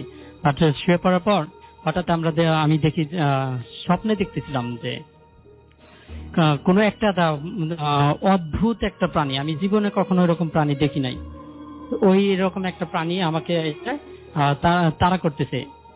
তাড়া করতে করতে এক পর্যায়ে আমাকে ধরে ফেলে এবং আমার মাথাটা গিলে ফেলার চেষ্টা করে। আমি অনেক ডাকাটাকি করি, অনেক চিৎকার করি, মানে অনেক চিৎকার করার পরে আমার আশেপাশে অনেক লোকই ছিল, বাট তারা খুব কাছে না, একটু দূরে ছিল, কিন্তু তারা কেউ কোনো আমি যে এত ডাকাটাকি করতেছি তারা কেউ শুনতেছে না। তারপর আমি কি ওখান থেকে অনেক চিৎকার করার পর হঠাৎ মা এসে আমি যে স্বপ্নের মধ্যে চিৎকার করতেছিলাম, চিৎকার আপনার মা দৌড়ে আসলো, আমার মা দৌড়ে এসে পরে আমাকে ইসের জন্য গরম পানি করে ওইটার খাওয়ায় এবং রাত্রে গোসল করায়। গোসল করানোর পর ওই দিন আমাকে অনেক দোয়া টোয়া পরে মা আমাকে ঘুম পাড়ে এবং মা আমার সাথে থাকে। এরকম ভাবে চলতে থাকে। তারপরে বেশ 1-1.5 মাসের মতো আমি তখন বেশ ভালোভাবে চলতেছিল, এর মধ্যে আর কোনো ঘটনা ঘটেনি। হঠাৎ একদিন স্কুল থেকে আসতেছিলাম আমরা কয়েকটা ফ্রেন্ড মিলে, তো আমাদের স্কুল থেকে আসার সময় আমরা আমাদের পাশের স্কুলের থেকে আসার পথে, আমাদের বাড়িতে আসার পথে একটা স্যারের বাড়ি ছিল, নাম ছিল শ্যামাবদ্ধ স্যার। ওই বাড়িতে আমরা গেছিলাম, যে ওই বাড়িতে তখন কেউ ছিল না, বাড়িতে কেউ থাকতো না, থাকার মতো কেউ ছিল না। ঠিক আছে, কিছু দেখেছেন? জি একটু বলতে চাই যে ওই বাড়ির যে বড় ছেলেটা ছিল নাম শঙ্কর, উনি ওই বাড়িতে নিজের রুমে সে ফার্স্ট সুইসাইড করে। তো তার থেকে ওই বাড়িতে মানুষ খুব একটা যাতায়াত ছিল না এবং কালক্রমে আস্তে আস্তে সবাই প্রফেশনাল কারণে শহরে চলে আসে এবং বাড়িটা টোটালি ফাঁকা থাকে। আর ওই বাড়িটা ছিল অনেক পুরাতন, মানে অনেক বড় বড় গাছ ছিল এবং অনেক বড় বড় আম গাছ, কাঁঠাল গাছ, গাব গাছ এই টাইপের ছিল। পরে আমরা একদিন ওই স্কুল থেকে আসার সময়, টিফিনে আসার সময় আমরা ওইখানে ওই বাড়িতে যাই, যে কিছু আম টাম করে নিয়ে আসি।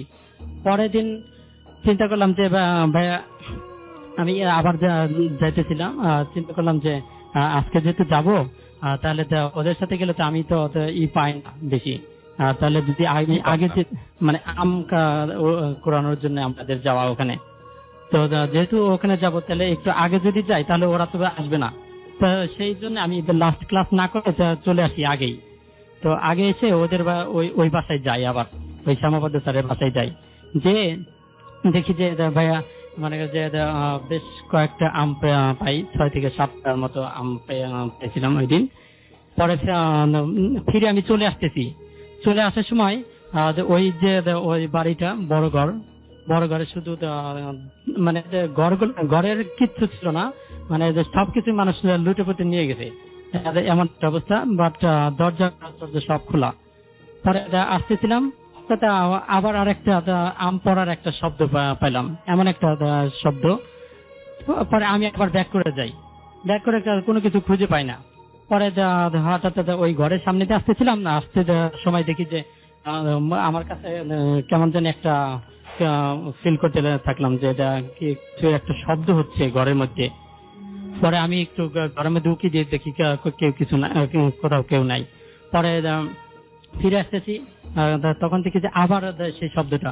পরে আমি ঘরের ভিতরে ঢুকে যে ঘরের ভিতরে যে ডান সাইডের যে রুমটা ছিল ওই রুমটায় ঢুকে দেখি যে একটা সুন্দর মানে একটু বেশ ভালো হাইটের একটা মহিলা মানুষ সাদা শাড়ি পরে আমি যে সাইড থেকে ঢুকছি তার অপোজিট সাইডে মুখ করে বসে আছে।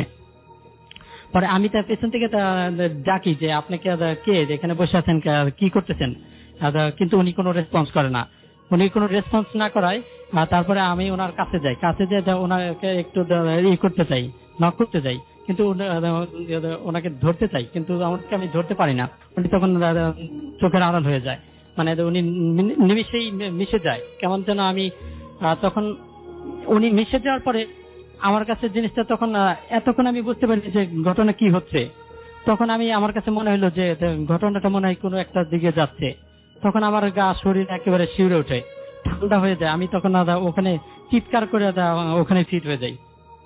পরে ভাইয়া সেন্স যখন আসে তখন ভাইয়া দেখি যে আমি হসপিটাল থেকে পরে ভাইয়া আসার এসে পরে শুনি যে ফ্রেন্ডদের কাছে ওরা আবার গেছিল, ওরা আমার ওখান থেকে হসপিটাল। অনেক ধন্যবাদ আপনাকে আপনার ঘটনার জন্য।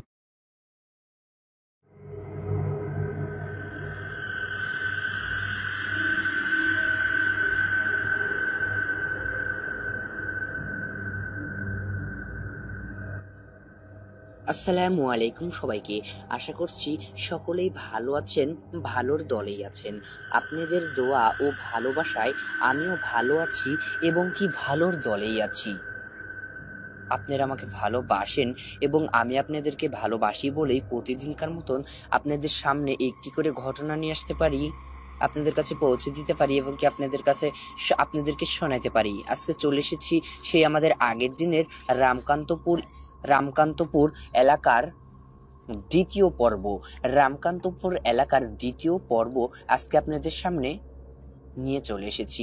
আর চলে যাব অতি শীঘ্রই ঘটনায় যাওয়ার আগে বেশ কিছু কথা বলতে চাচ্ছি আমি। সেটা হচ্ছে যে আপনারা যারা চ্যানেলে নতুন, চ্যানেলটি অবশ্যই সাবস্ক্রাইব করে যাবেন। তা নইলে আমরা আমাদের চ্যানেলে প্রতিদিন 2 থেকে 3টা করে ঘটনা ছাড়ি, ঘটনাগুলো আপনাদের কাছে পৌঁছাবে না যদি চ্যানেলটি সাবস্ক্রাইব না করা থাকে।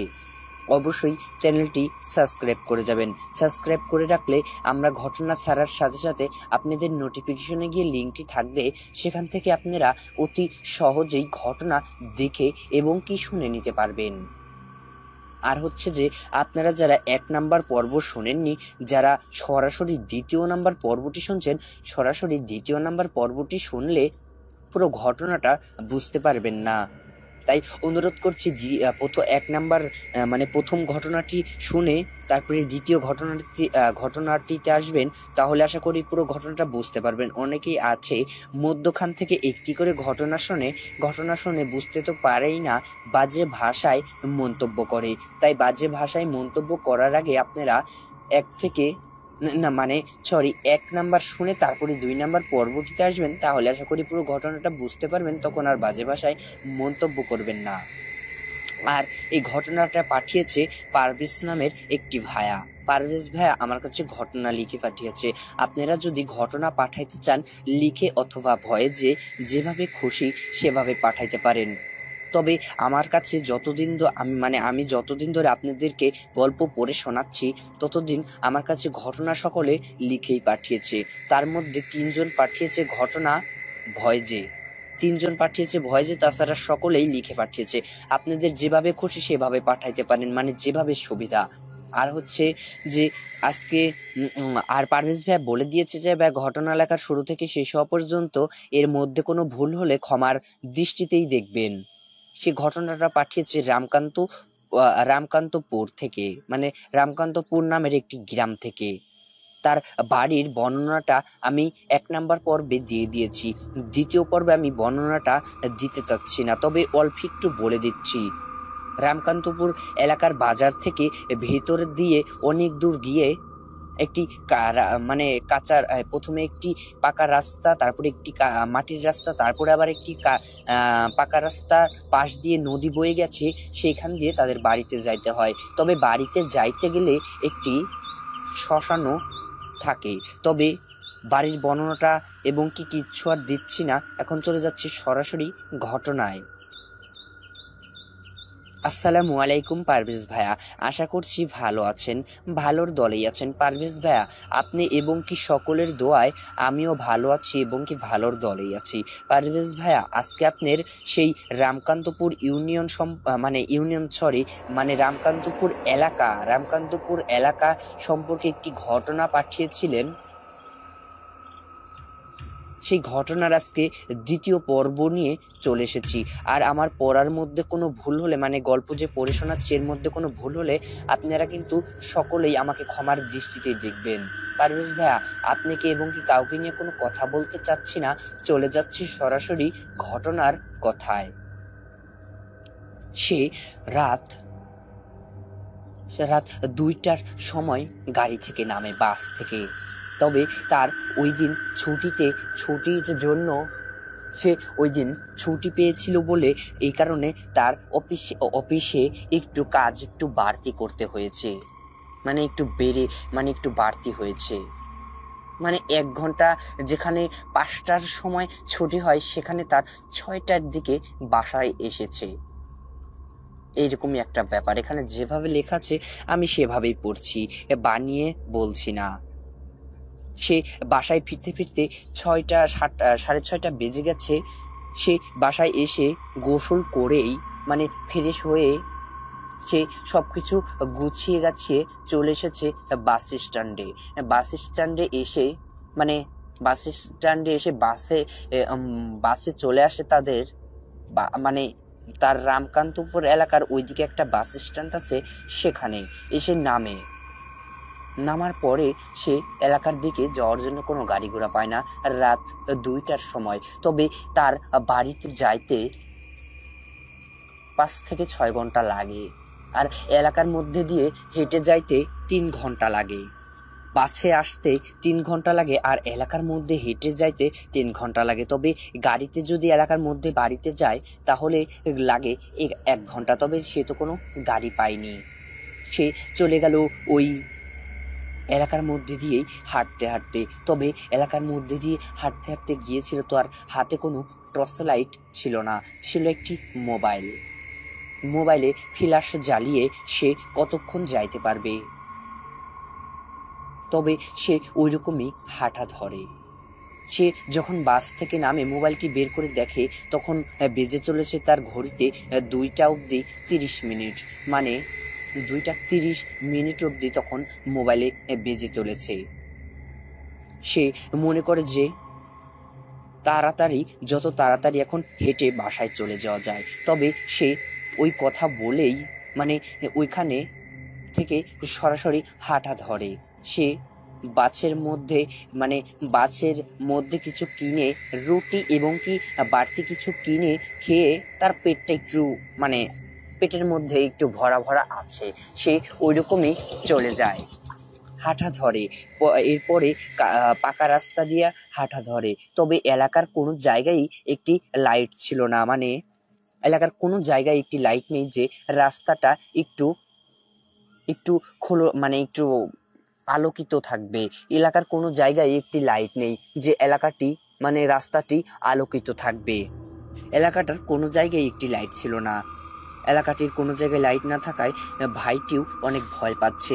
একা একটি রাস্তা, একজন মানুষ, এলাকার কোনো জায়গায় লাইট নেই।